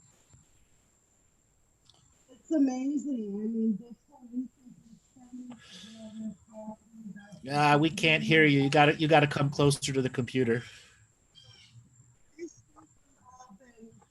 You're too far away. Hey, can you hear me now? I don't know where my speaker is on this. Yes, we can hear you. Can you hear me now? Yes. Okay, I'm right in your face on the computer screen. Okay, so we've been talking about all the various different healing modalities, and we have other friends that do other things, and we're talking about, creating a healing center somewhere in the next, in the next year or so, just figuring out where that's going to be and bringing all these different modalities together that different friends of ours all do. So we're wondering what do you see on that front for this group of crazy healers? I don't see, you're not crazy, you're entrepreneurs. That's my first advice. You are entrepreneurs, and we need spiritual entrepreneurs who are going to invest in wellness centers so that they can get the skill sets that many people out there, out to the common public who don't know what they are. And if you keep seeing yourself as crazy, the people are going to only want the crazy answers. You got to come up with the answers that tell people right away, this is what this treatment will give to you. This is what you'll get out of it. These are the types of experiences that we had. These are the type of people that we help. And what you'll discover is everyone needs help. Yes. They're just too afraid to ask for it, or they're cheapskates. Or both. Okay. Or both, right? Okay. And you can't sell yourself short. You can't sell $50 sessions. You got to make a profit. Yes. Well, Benita's been doing this for 15 years, and so many of us have been talking about the idea of these commonplace healing centers for 20 or more years, especially now that we're all trying to make these big jumps and leaps, and we've all got things to clear out, and we have to bring it all mainstream and bring it all, make it accessible to everybody. And so that's where we're at. Do you see a happy potential for us on that front? And there's a few more of us involved. I do see a happy potential, but ultimately it's going to be about, like any entrepreneurial process, strategy and preparation. Which of you in the group has actual business experience? Both of us, actually, both of us and other people who might be involved too. We all have business experience. What kind of experience? Oh boy. Well, that's a big question. Well, I'm an urban planner, and I own and operate buildings and apartments. I used to do big developments. Now I just do small things for myself, and I create communities on a small scale. Have you written a business plan before? Yes. Okay. Yeah. The first thing you all need to do is sit down and write a business plan that has 2 stages to it: starting stage and expansion stage. And then you're going to want to apply. Like, all this money is out there for people to start businesses, even during COVID. Apply for it, so you don't have to do it all on your own dime. Second, you got to make sure your foot traffic, location, location, location. Third is, who is your clientele? How big is the city you're in? Well, that's just it, because we're split between states, so we haven't found the ideal location yet. Bonita's heading back to Oklahoma, and Joy is going back to Albuquerque, and others are in Utah. We're all over the place, but we move a lot, and we're looking for creating a location. I mean, we haven't found the location yet. We just started talking about this. We don't know where that's going to take us all, but we're all very mobile and fluid in terms of moving in and out. Yeah. Well, just so you understand, the amount of properties that are going to come on the market in the next 6 to 18 months is going to be ridiculous. Yeah. Free properties that are going to either be purchasable, direct buy, or leasable if you've got cash to occupy them, which will be the most perfect of perfect locations. Foot traffic, you got to do the business feasibility studies, all those business stuff, so that when you go to open your facility, you still have signage space. Vitally important. And then the type of advertising you're going to do. You're going to want to have a town that's at least 50,000 people. Okay? Yeah, okay. 1% of 50,000 is 500 clients. That's a terrible saturation rate of 1%. Okay? Yeah. Morning radio show call-ins. They will make a humongous 30-second call-ins. Are you stressed out at your job? Come to this wellness center. Package. Okay? It works. Yeah. Okay? Huh. Yeah, Okay, and thank you for all. Yeah, go ahead. It works. Sorry. The rest is just you guys choosing centralization of where you want to go and what you want to do. Yeah. Okay? And maybe, I mean, what we're looking at is doing the first one as a model for others who want to. Don't over do expand. All small businesses do is they expand too fast. Do not worry about franchising or any of that. Open the first one with the practitioners that you have, get experience under your belt, write training manuals, write the employee handbooks, et cetera. And then when all that is done, a year and a half, 2 years later, unless somebody says, I want to immediately buy a franchise, you wait 2.5 to 3 years before you're thinking about opening a second one. Because if you have if you start with 4 practitioners doing 5 sessions a day, that's 20 sessions per day at an average rate of $100. So that's, sorry, let me do my math. 4 sessions per day, or 5 sessions per day times 4 people, that's 20 sessions at an average of $100. That's $2,000 a day. I'm sorry, it's more than that. Yeah. 20 times 100. $2,000 a day.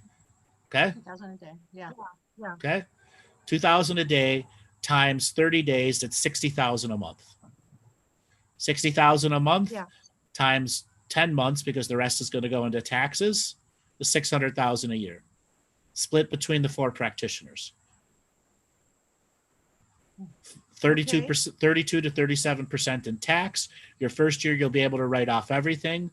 That means you got to find a way to support 20 sessions per week per practitioner through advertising without underselling yourself. Okay. And then eventually you're going to raise your rates to 110, 120, 130 an hour. Okay. And add additional practitioners. Okay. Based off of the advertising you do. Yes. Okay. So I have a question. I have a really quick question, because in the chat, we're getting all of these wonderful comments and suggestions as well. Is that chat accessible later after the show? So I can go back and take If I can interject real quick, if you click on the 3 dots, you should be able to save the chat, and then that'll bring it into your computer before the show ends. Wonderful. Thank you. Okay. Thank you very much. Thank you, Wow, Robert. well, this is exciting, Yes. Juanita, right? Yes, very much. Yeah, thank you. Yeah, I've been watching you for what, 2.5, 3 months now. And I'm just so excited by so many of the things you're talking about. And I've been sharing with quite a few people because we're all going on our journeys right now in a whole bunch of different directions, but Yes. some things are coming together. And I wanted to ask one more thing, and that was a couple weeks ago. I was driving in from Portland, and you did a show. That's my husband yelling at the dog. Okay. A few weeks ago, you did this show where you were talking, and I only get bits and pieces of what you're saying because it's so mind blowing. And if I get 1%, I feel good. Okay. But something inside me resonates with the galactic and cosmic, yeah, amazing. Well, just the information that's coming in is so massive sometimes. But there was this one show you did, and I've been looking all over for it, and it's about it was an invitation, and you gave a presentation with another guy, and I was driving in and out, and I can't find it anywhere. And I went online. It's the one that you are offering for $88. And I've been thinking about it and talking about it. And I can't find the intro anywhere. Okay, so if you go to the YouTube that was a page, lot. if you go to the YouTube Yes. page, and at the very top of it, it's the offering for Galactic History 2. It's the video channel page, which then has a link to my Oh. which then has a link to my store. Or if you just go to andrewbartzis.com and go to the store, you'll see Galactic History 2 series there, which was 40 plus hours of material for $88. And you can purchase it because right I'm there. already signed up on your regular Mystic Yeah. Mystic life, but I just haven't been able to do it because my life just keeps getting so crazy. But Yeah. I haven't been able to keep up with it. But okay, going I'm back. I'm a prolific content creator. I noticed. Yeah. And I'm going to yeah. continue to And- prolifically produce content until everyone's goddamn awakened. And then I'm going to take a break and get on my giant galactic cruise ship and go on a tour of the universe. And everyone's welcome to come. Okay? Yes. Okay. So do you remember the galactic what was that movie? You know, the movie, oh God, my brain is going again. You know, the funny movie where Ego has his galactic egg ship. Ego, Guardians of the Galaxy. Okay. Yes. Yeah. So the egg ship. I want one of those egg ships. That's what I would like. I want something bigger. I want something bigger. Oh. A lot bigger. I don't want no egg ship. I want a giant monstrosity of a ship. Oh my. Wow, with all you're doing, thank you so much. You deserve it. Thank you. You're welcome. Thank you for calling in. And you guys are you are entrepreneurs. You're not a bunch of crazy ladies. Entrepreneurs. Thank you for that. You're welcome. Thank you both. Thanks a lot for calling in. All right, Robert. That was awesome. So let's spin up the wheel of callers and see who's next. Okie dokie. I'll unmute you or mute you in a moment here. Lori, you are unmuted. Lori, are you there? He said he would mute. Lori, are you there? How you doing? Oh my goodness. How are you? Doing great. Where are you calling from? DC. Welcome to the show. What did you think about what we're talking about in the show so far? Well, as usual, I think you give people some really great advice, and I usually learn a lot. So what did you want to talk about today? Well, you probably hate this by now, but I would really love to just get an Akashic reading. No. I said at the beginning of the show, no Akashic reading. Oh, I missed that. I came in about 2 minutes late. Well, that's fine. I just, you know, I had a grandmother who lived to be 105. Mm-hmm. And she used to always say to me before she died, because she was tired of being on this earth, I think God forgot about me. Uh-huh. And I'm not anywhere near that old, but I'm starting to wonder myself, No, God hasn't forgot about you. You just stopped having a relationship with God. Oh no, I've started having a relationship with God more than ever. Mm-hmm. And I just can't make anything happen. You know what my grandmother used to say? She was 96, bless her soul, when she passed. But for 30 years previously, from being 96, my mom would say, "Oh, Jesus, help me." And my grandma would say, "Are you done calling him? He's not going to come." Well, why the hell not? Because that was my grandmother, who grew up at a time, she was born in 1916. So a lot of people called out to Jesus and God, and after 90 years of living, no Jesus ever came. God never came. And that was the truth of her reality. We have to save ourselves so that we can get a God source connection. Okay. No, that's cool too. I mean, and that's also part of what I'm trying to say, is that I have been attempting to do that. How? I have been meditating. I have been searching out people like you, and I have found many very smart people who, like yourself, that I listen to and try to learn from. Mm-hmm. And, I really developed more of a spiritual way of life, and I pray. And do you have a daily practice? Yes. Okay. What does it consist of? Well, I mean, mostly it's as far as spiritually, in addition to everything I just said, it's meditating daily, more than once. Mm-hmm. I'm not great at it. I should be by now. I can't really connect that way. Okay. If you're not good at meditation, stop doing it. And I'm gonna tell this. This is a metaphor that many people can relate to. If every morning you wake up and have an English muffin, and 30 years later you're still having an English muffin for breakfast, and it doesn't do anything for you, why are you having the English muffin? Okay, I mean, that makes a lot of sense. But if you've got some advice as to how to change it up, I would appreciate it. I have given thousands of shows on how to change it up. Daily practice is effort. 15 minutes a day is C plus effort. 30 minutes a day is B plus effort. 90 minutes a day is A plus effort. Of what? 90 minutes of what? Anything that is in your repertoire of the a la carte system of whatever works in the moment. Contract revocations can easily operate 90 minutes a day. Meditations can be 90 minutes a day. 15 minutes of this, 15 minutes of that, 2 hours of ceremony here. Learning how to hold yourself accountable to every day raising your frequencies, closing the loopholes and the back doors, identifying what's internally wrong with you so that inner work is not hard work anymore. That is what the effort pays off on. Yeah, I really feel like I've given that. I mean, I'm not lying. I'm real earnest effort for the past 2-3 years, easy. That's all I do. Then you have no results, meaning your effort is not what you think it is. Okay?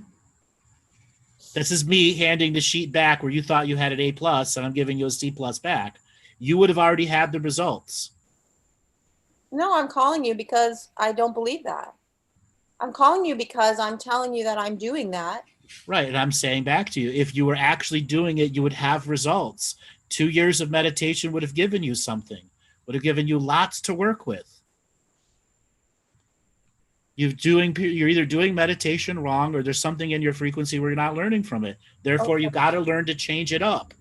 Okay, I'll buy that I'm doing meditation wrong because I never really got anywhere with it. But I mean, can you tell me what that is? How can you say you're getting A plus effort if you're not getting something out of it? And you know it. I know that I'm putting in A plus effort. You would get A plus results then. Spirituality works that way. That's why I'm calling you. I know. And I'm trying to help you. You've got an inner Fox News channel that you're believing some kind of negative propaganda about yourself. And you can't tell me what that is? I am telling you what it is. You're just so entrenched into wanting to hear what you want to hear. And I'm not going to tell you what you want to hear. I'm only going to tell you the truth that you have to learn to accept from an inner perspective that the effort you've been really putting in isn't the effort and results that you're getting. Otherwise, the practice would have meant something. Harsh words that you'll have to realize that accepting what your effort is giving you is the actual effort that you're putting into it. Meditation is as easy as riding a bike. And if you're not getting anything out of it, you're doing it absolutely wrong. Well, I've sort of come to that conclusion myself, but I don't know what it is. I'm working with headphones and binaural beats, or I try it without it. I do guided. I'm also one of those people that when, you connect with, a spiritual person online and they ask you to visualize something, I cannot visualize very well anyway. Yes, you can. If you can visualize an apple in your mind, your third eye is working fine. You just can't get over, am I creating it? And if I'm creating it, I'm making this all up versus allowing it to be a spiritual experience. Right. But I'm telling you, if you asked me to visualize an apple right now, it'd be difficult for me. No, it wouldn't. You're doing it right now without even realizing it. Well, subconsciously. Yeah. And I think partly maybe it's concentrating too hard. I don't know, but that's why I was calling you for, some insight. Okay. I'm giving you the insight. You just don't like what you're hearing. I just don't understand what I'm hearing. No, you don't like what you're hearing, and you're using an excuse to say you don't understand it. I'm being harsh with you because you've got an inner propaganda that you've been listening to for a long time that you have to deprogram yourself of. So what is it? Your effort that you're putting in is not giving you the results that you've expected. Therefore, the effort you're putting in is not macrovolt expression. You're not getting something out of it. Something is blocking the actual effort from giving you results. Is there anything you can do to help me? Change the pattern so that you begin to experience a variety of things so you can get some forms of experiences. Stop eating the same English muffin every day. Okay, I get that. But is there anything you can do that's more psychic? That is psychic. This is me reading your Akashic records and telling you exactly what's going on in your blocked frequencies. Right at your vagus nerve. You have a blockage in your vagus nerve in believing in yourself.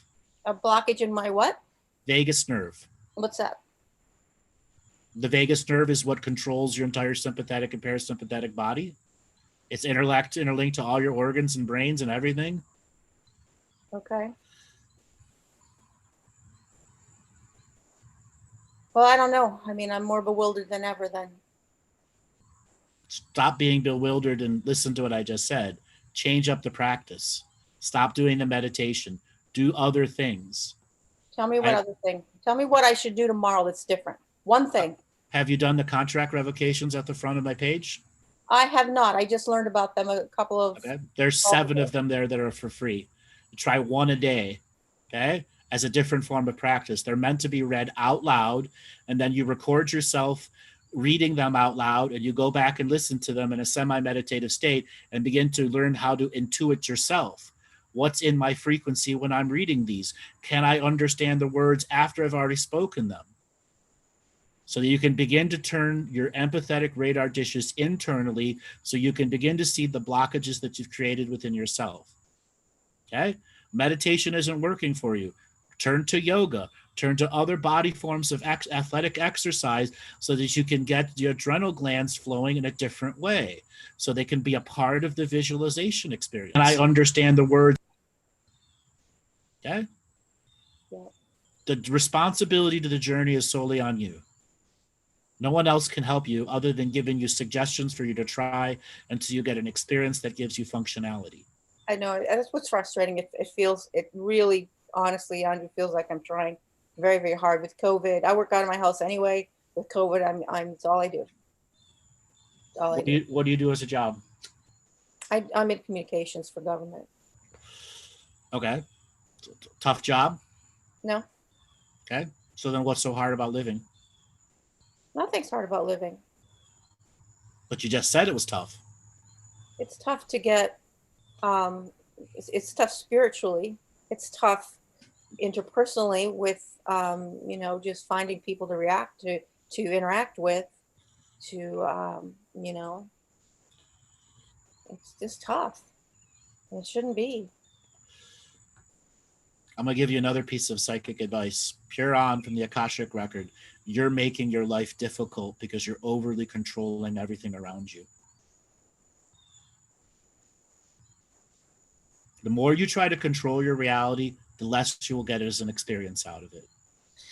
Yeah, I hear you, but I just don't feel like I'm controlling. I feel like pretty much go with the flow. I just don't like the flow. Therefore, you're controlling.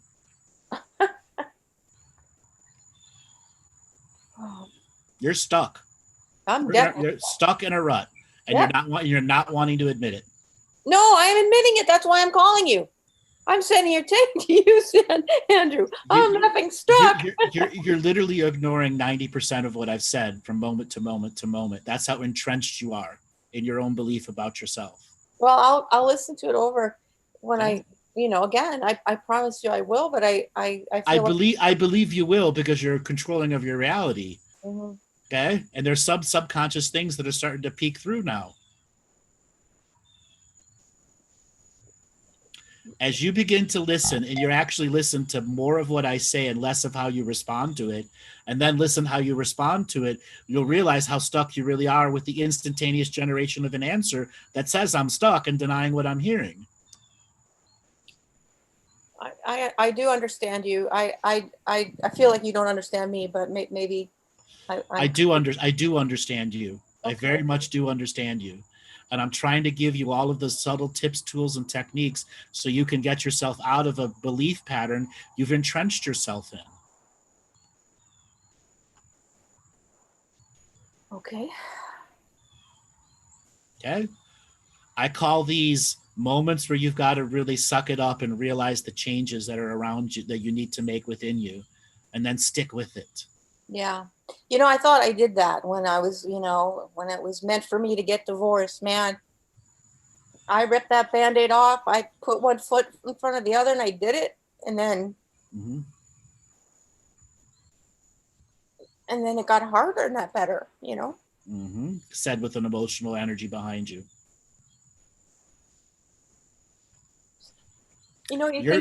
You're harboring a lot of internal tears behind your control. A lot of emotional energies that you need to purge from yourself.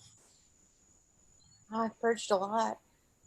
I really have, and I just feel like I don't know where to do next. I don't know what to do.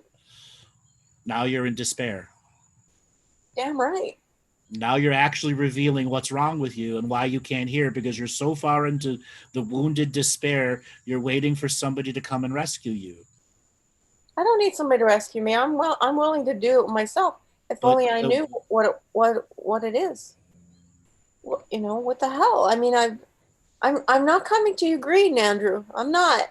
I know you're not. You're coming to me in an entrenched position that you don't know how to get out of. Exactly. Okay? You got to deal with the despair. You got to deal with the purging. You got to realize that the controlling is making it more and more difficult for you. You got to get out of the entrenched positions and the judgments you've made about yourself.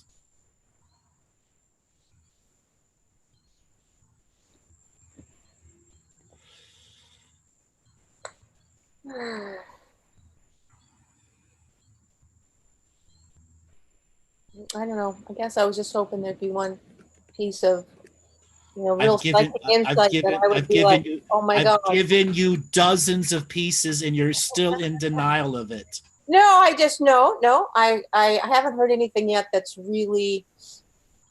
Yet 5 minutes ago, you just said that was the truth. And 5 minutes before that, you said it was truth. When you go back and listen, hear what you said as a response. I'm saying it's not unique to me. I was really hoping for that, but okay. Okay. I give you what you need in the moment, not what you hope for, or not what people desire as an experience. I'm reading direct from the Akashic records. There are blockages that are within you. You can accept that or deny that. It's your choice. I accept it. I just wish I could figure out what they were. Okay. Go back and listen to yourself on this call, and you'll realize how all over the mark you are, accepting one thing, denying the same thing, re-denying and accepting in the same words.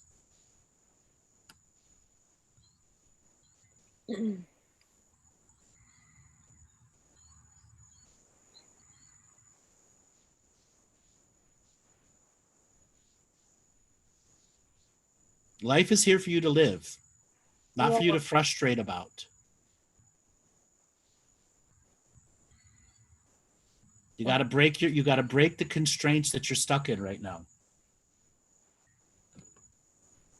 Like I said to the other caller, when nothing works, start with forgiveness. Start with forgiveness. Blanket forgiveness for everything that's wrong in your life. Yeah, I mean, those are Start the with kinds of clean things slate. I've been through. I really feel like I've Those forgiven. are things you have to revisit often times. Yeah. They're the greatest tools the human being has.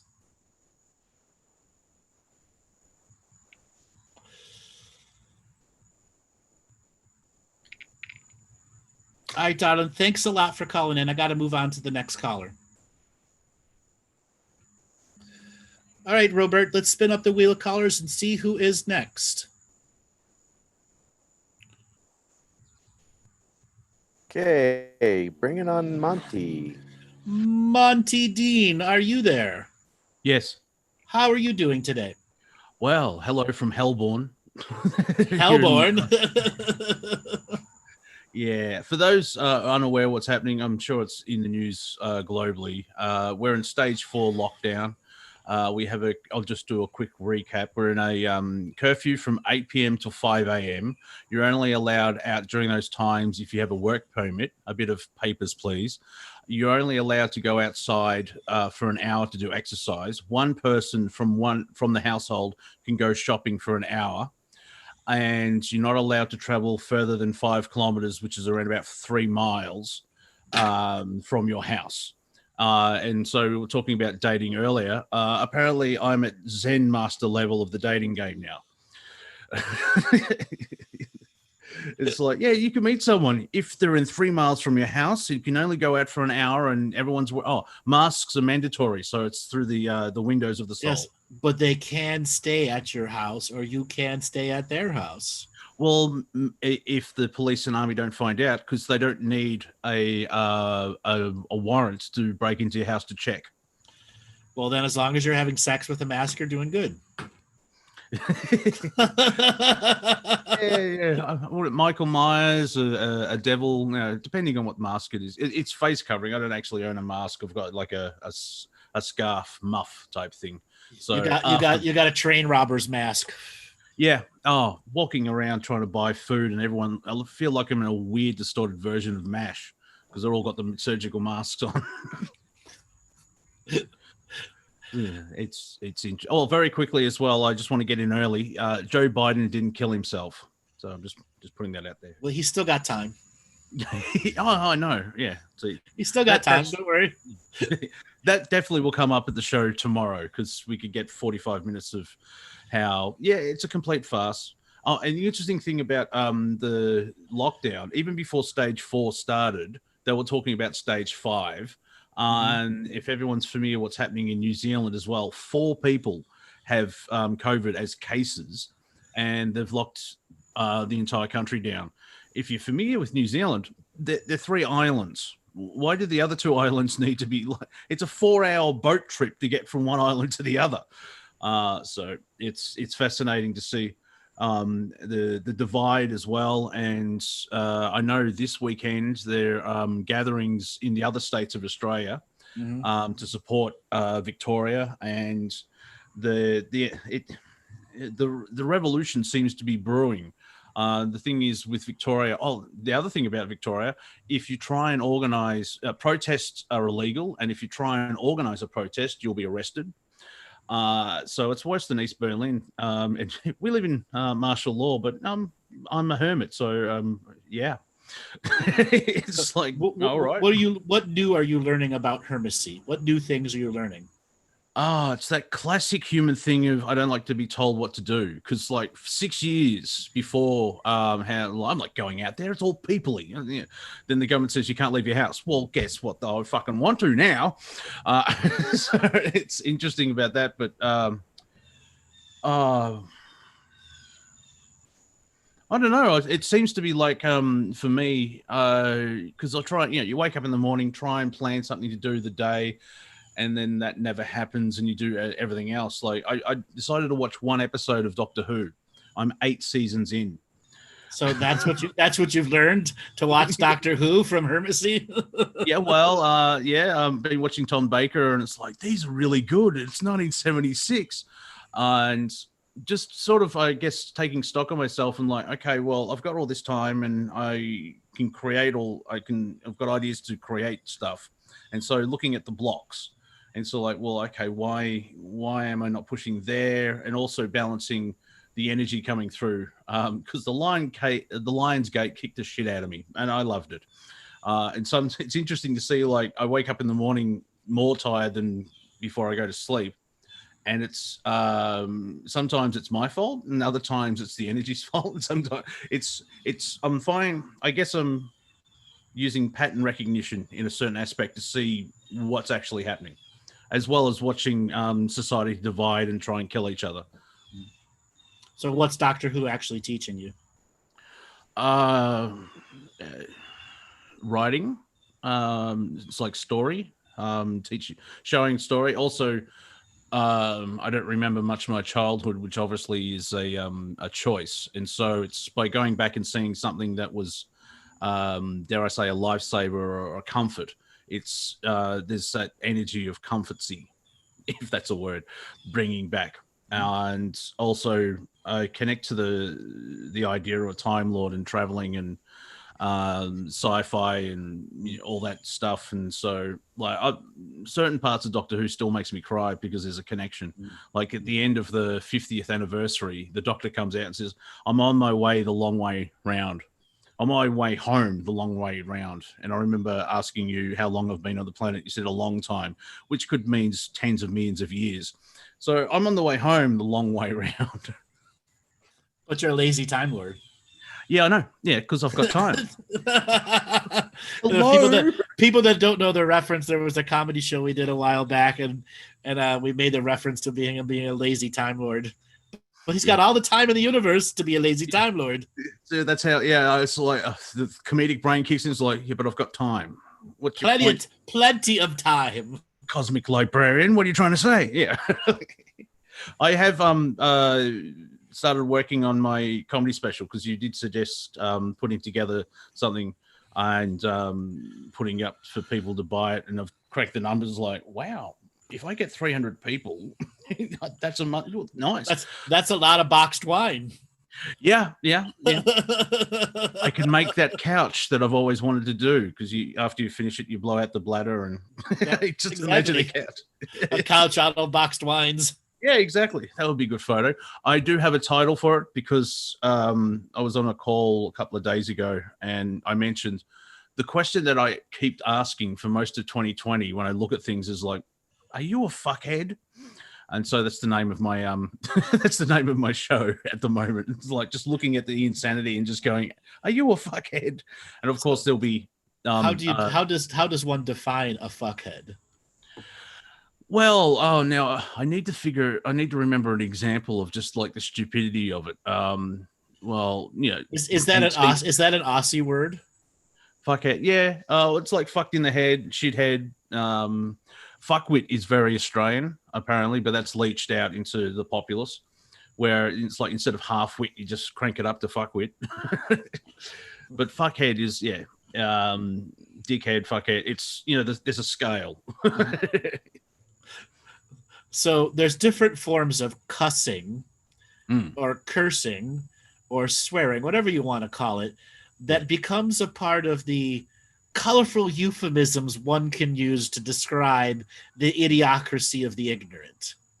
Yes, and especially the ignorant sometimes use swearing as punctuation. I knew a guy 30 years ago that would start every sentence that came out of his mouth would always start with fucking. Yep. And it's like, even if he said fucking moron, it would come out as fucking moron. Like by saying fucking, is like, I'm talking now. It's he worked in customer service. Very weird. He worked in fucking customer service. Yeah, fucking he lived in customer service. So yeah, it's interesting times and sort of seeing the comedy and instead of like trying to be, I'm going to wake everyone up. I'm going to try and have comedy where newbies can come in I'll lure them in with just like, socks, what's going on there? And then talk about the vagus nerve. Like, I don't know if you saw in the chat, because it just would have screamed by. We started, the chat and I were starting to go in Las Vegas. Vegas is like, what happens in the vagus nerve stays in the vagus nerve. And just a lot of times that's the truth. What's lost, what's in the vagus nerve stays in the vagus nerve until you're ready to purge it out. And also, what else do we come up with? Oh, we're talking about Hopium. And you could buy Hopium online, so you can hope for a delivery for 6 to 8 weeks. Just keep hoping. And just 6 to 8 weeks with no actual delivery date. Yeah, exactly. That's just like continue that hope. That's part of it. No refund. David Wilcox said it's happening this month. What again? I'm saying, yeah. So that's the fun part as well, where I realized, like, how I usually don't say statements, especially on my show. It's usually a question, which is my get out of jail free card, because if I say a statement, I can be attacked and like prove it. But if it comes across as a question, it's like, well, is it this? Instead of, no, it's this. And so it's my little defensive thing. It was like, well, you said that. Yeah, but as a question. I was asking a question. Leave me alone. A question statement that is answered in the statement in the question. Yes, of course. Yeah, it's all part of my cunning plan. And it's interesting to see, like, from my perspective, I'm a fractal of the prime creator. And people go, well, if you're God, why can't you do all these things? Agreements were made. I am a human at this point in time. A lot of people are like, I want to go home. You are home. We've been here for millions of years. The earth is your home. And it doesn't really matter where you're actually from, because like I try and getting questions of trying to for, everyone watching, I try and get questions to Andrew's like, oh, what's this and what's this, and he's like, no, I'm not telling it. Yeah. And so it's I don't need to know my past. I see it now as whatever that, like, we win or there's a conclusion, whatever that does, whatever that is. That's going to be the gift I get for living in the moment now and then breaking through, if that makes sense. It's like, oh, cool, we won. Satan's been defeated, or however you want to say it. By the way, here's your history. Ooh, because at the moment, it as you say, it's not and then really you learn, needed. it wasn't about Satan at all. It was about these baby raping lizard wizards. Who the fuck is these, Garrett? exactly. What the fuck are all these other people? It wasn't about Satan. The fuck, they made him up. Like, I remember, was it 2-3 weeks ago, you with Martina about the tapping into the Arcturians? Yep. And I felt that, and I'm sure there's a soul shard there, and I felt more confidence and like, oh, let's go. But there's no need of like, oh, please talk to me. So I described it, and I think you took the term as well, which was it's like we're in the Galactic High School cafeteria. And I know the cool kids looked at me. It's like, that's fine. I'm all right. And yeah, that Arcturian said hello to me in the hallway. I'm going to eat my meal. So recently I put a post up on Facebook that was asking, if you type in all caps, is that yelling? And if I type in normal letters with normal punctuation, how do you know if I'm using a loud voice? And there ended up being, I don't know, about 100 responses on each one. So I'm going to ask you, is typing in caps yelling? In context, but most people jump to that, not conclusion, but that's sort of the, what's the word? Not conform. Most people would say yes, but it's usually to emphasize. But if you do it, it's people jump to that conclusion that you are yelling. I don't know if you saw my response, but yes, I did. Caps, uncapped, capped, uncapped. Yes, I saw that. Yeah, because I have no problem with both. And if people have seen it on the internet where they're doing that, because it's very hard to do satire and parody in text. Yes, but like that. But I want to go outside. That type of voice. They do that up and down, up and down. So then there's the people that whenever they put a post up and they want you to pay attention to the baby rapers, it's in all caps. But let me tell you, if you're a poster that does all caps, 99% of us ignore your post and go on. As soon as we see all caps, we ignore it. So you're actually not getting less views than you could if you didn't use the caps. Now, see, in the chat, using full caps is a good way of getting someone to notice. Like I've been on calls where like, can you put in all caps? So especially with 129 participants, if you have questions in bold caps, it's easy to see. But then it's like sometimes people are just yelling.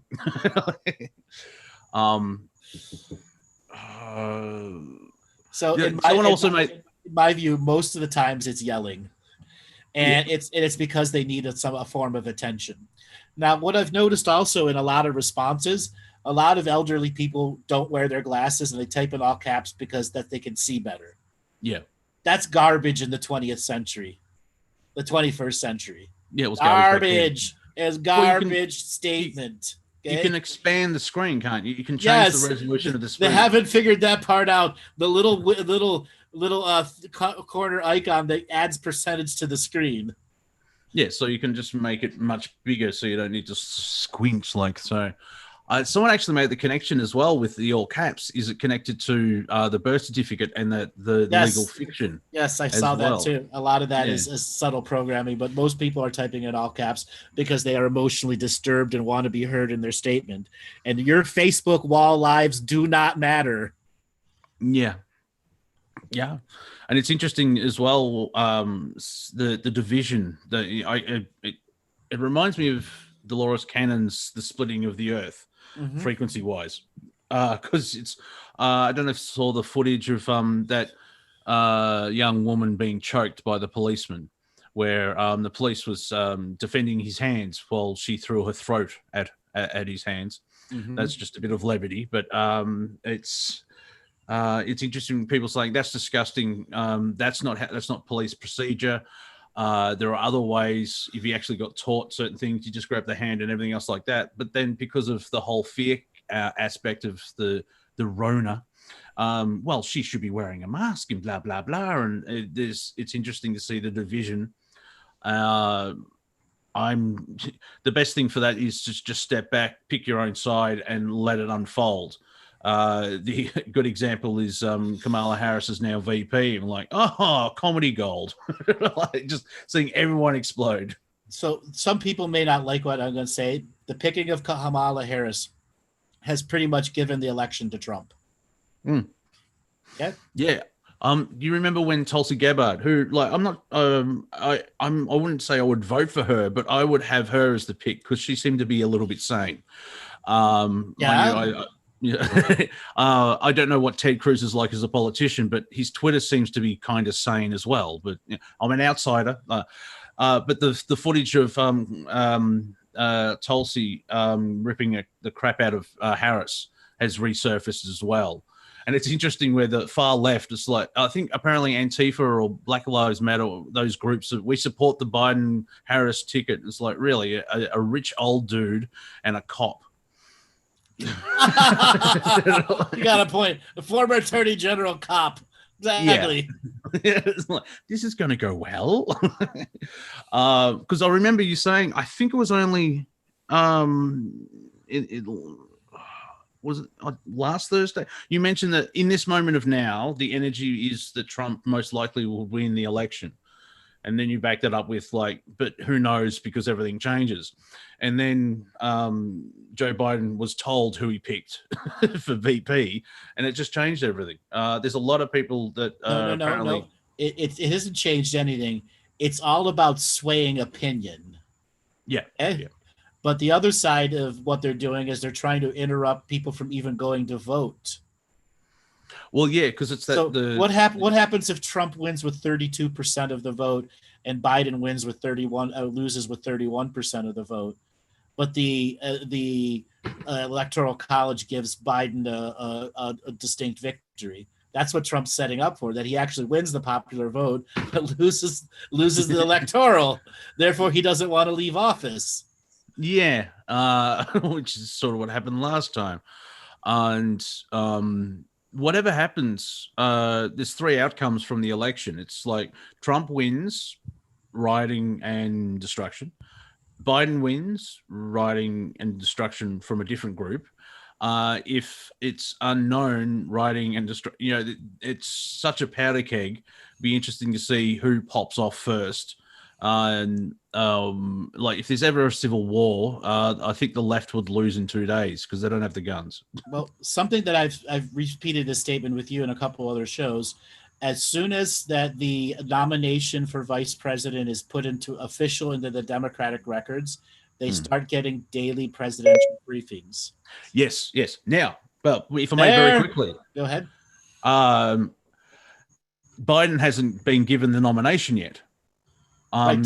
But it'll be in a week. It'll be in a week because they're the week before. They're the week before. The week before the Republicans. Yeah, because someone mentions he's picked his VP without the nomination. Obviously, they do that all the time. Yeah. Okay? They accept the nomination at the convention. Yeah. As soon as they accept the nomination, they start getting daily presidential briefings. That is where the progressive shit will hit the fan of what Trump's actually doing in some of these calls. Because it's all going to leak. It's the only way. It's the last-ditch effort that the Democrats have to win anything whatsoever. Yeah. It's because apparently the Democratic Party doesn't want to win on policies or what's good for the country. Last show, I told you that the Lebanese government was going to be hauled. The whole Lebanese government resigned. Yeah, I told you. Here in Victoria, our elections are now locked. It used to be that an election could be called like tomorrow, but it's in 2022. And so it'd be interesting if Victoria's still here, but everything is so up in the air. Robert, are you playing Pac-Man in the background? I keep hearing. Interesting. Anyway, I can't remember. I can't remember the name of the comedian, but he pointed out that imagine if video games were just like life. I mean, we take drugs and go into a darkened room and then, we take pills and run around to electronic music and keep thinking we're seeing ghosts. I just described Pac-Man, didn't I? Yes, you did. You just described Pac-Man. So little thing else I want to touch on with the selection of Kamala Harris and Trump confirming Pence is going to be his ongoing Republican vice president. And now you have a whole bunch of Republicans who have to actually worry about their own election, and they're distancing themselves from Trump only to maintain their battleground states elections. Yeah. And they're going to as soon as he wins, they're going to undistance and be right back with him. Okay. Sounds like politics. Yeah. Yes.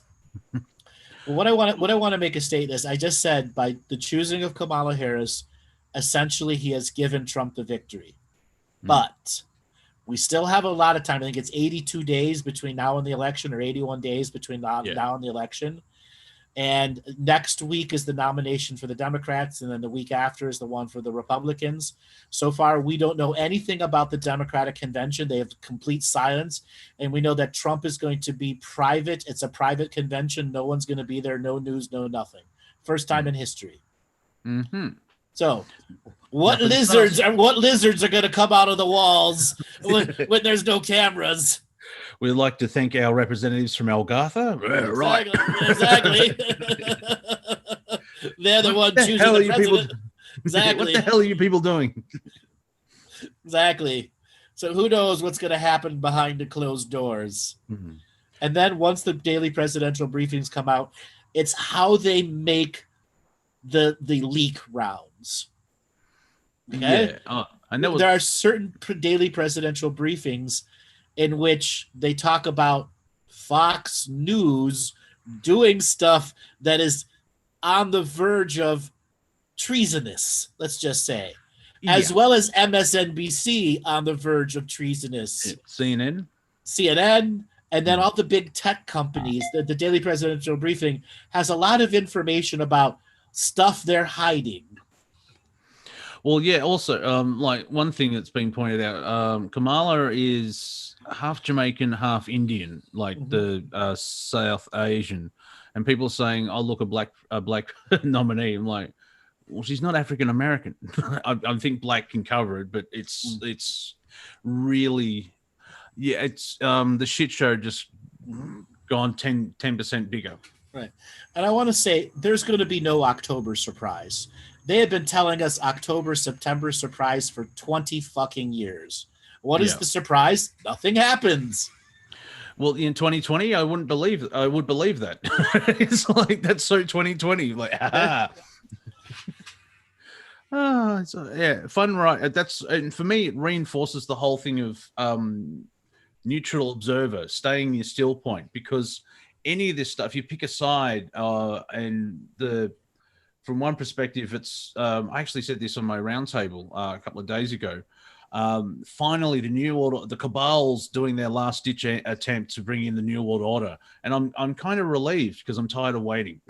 It's a weird position. This is not their last ditch. Oh, no. This is why I don't like talking to you. They've got ditch diggers 20 years ahead of time that have been digging ditches for a long time. Well, all right. Then how can we get out of this thing? Self-healing, self-nurturing, self-discovery, letting go of the global narrative and making it irrelevant to your greater growth so that it can consume itself without us giving it energy anymore. There are always going to be the white picket fencers that are going to give it energy. And we, as the 51%, can retract our observing energy giving to it, it will eat its own self. Yes, I saw, referring to what happened in New Zealand, if you want to expose a tyrant, let them be a tyrant. Exactly. Let them be a tyrant. Yeah. Okay. Give them enough rope and they'll hang themselves. Mm-hmm.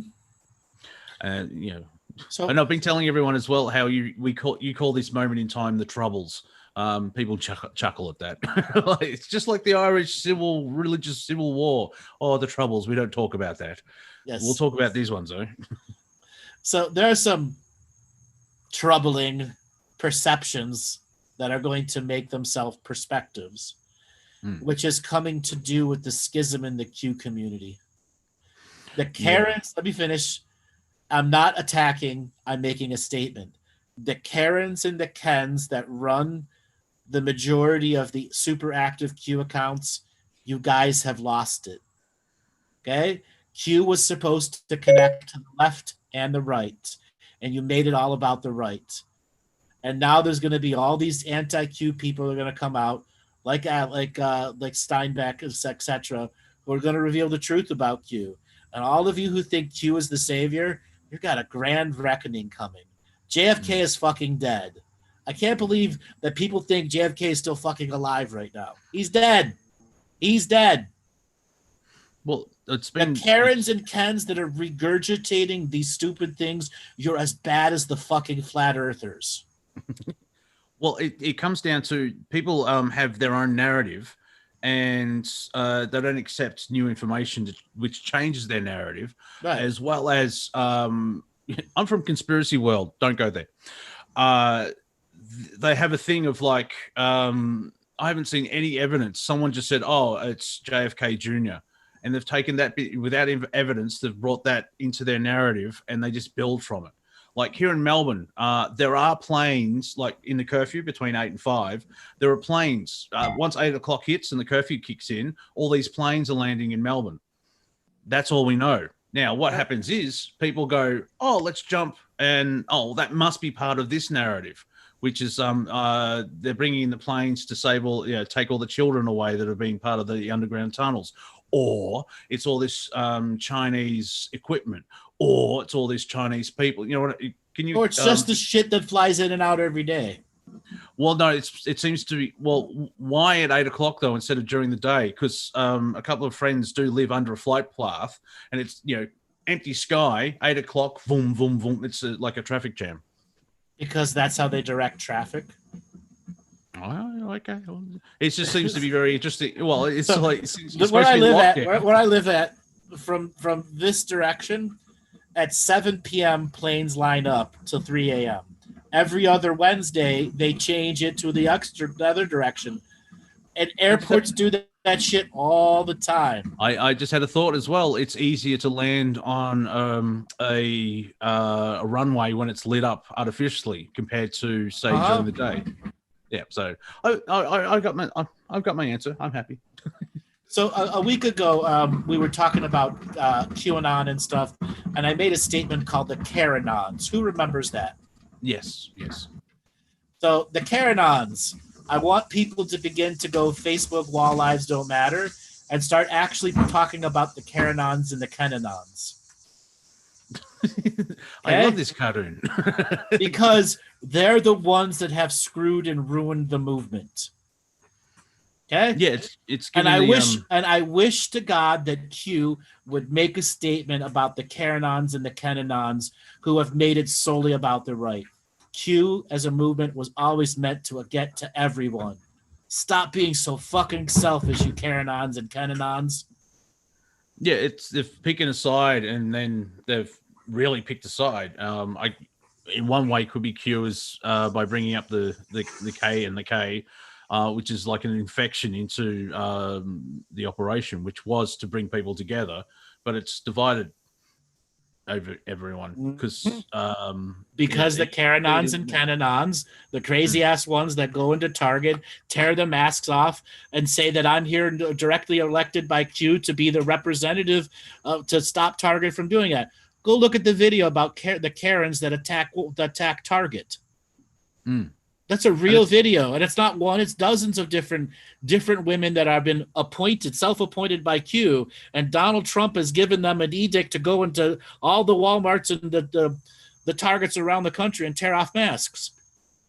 And then you have the flip side of that as well, which I'm finding, because Snowflake used to be one side, but both sides of the cultural war, whatever, both sides, you can see those characters manifesting, where you have Karen's going, I don't have to wear a mask. And then you have the flip side of Karen's going, you're not wearing a mask. You know what I mean? It's that same level. Karen's just a different way, a shorter way of saying do-gooder, I would say, from the old school.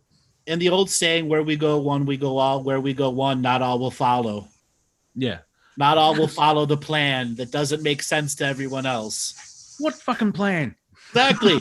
Do your research. So you're saying I have to do hours of research to discover what your plan is. You can't just tell me what the plan is. Yeah, because the research is skewed through narrative, and there's a gaslighting element to it, and a little bit of brainwashing. Because I'm tired of show me evidence there's a flat Earth. Well, if you just a couple of clicks in 2 hours, you can figure it out. No, I want you to tell me. I always I freak them out by going, yeah, but we live in a hologram, so my world's the shape of a pretzel. a holographic pretzel.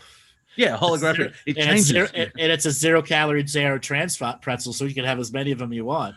Yeah, and the Himalayas are just a lot of salt all lined up in a row. Yep. So once again, the homework for everyone is for you to make a post about the Karenons and the Kenanons that are ruining the community. The whole. And I want you to channel your inner Andrew and your inner Monty, and really go at the heart of the Karens and the Kens as Anons ruining the community. And I want you to engage just like a Karenon or Kenanon would, to get comments, to get likes, to force it out there so that the Karens and the Kens can get a slap across the face and tell them to shut the fuck up. Try all caps. Yes, try all caps. Like all the other Karens. Yeah. You've seen The Young Ones, the comedy show from England. Yes, I have. If you remember where Rick is yelling at Neil, and Rick screams, "I'm not upset," and Neil just goes, "You are. I can sense it." Okay, so I'm serious about this homework.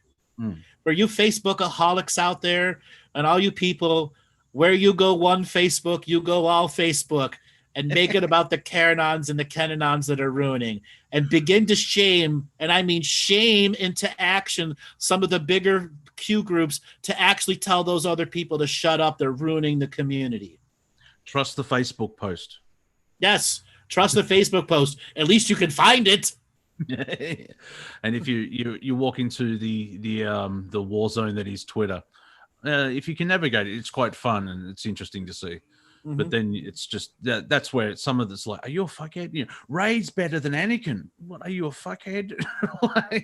Imagine Twitter. Imagine if Twitter buys TikTok.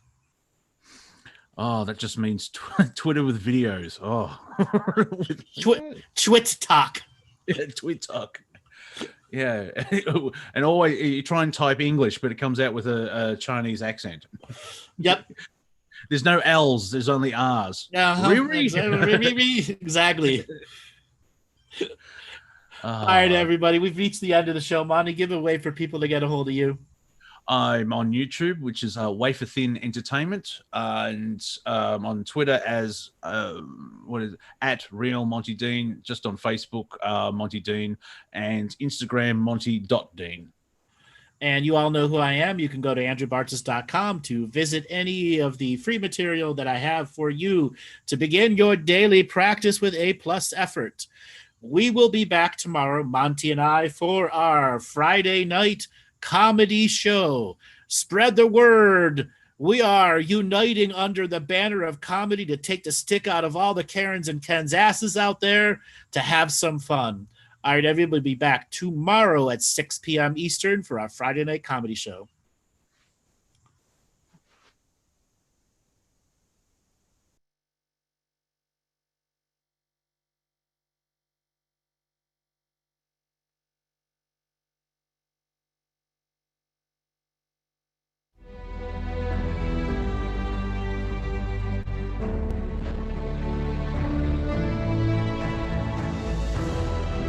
Each different bubble of reality is true. A galactic historian is a person that looks at all the lines of dramatic karma. Nudge, nudge, it's the holy grail. Improvise. Mysterious. It's counter psychic intelligence. Why is DNA farming of this star cluster so important? Because we do manifest our reality. We do create our reality.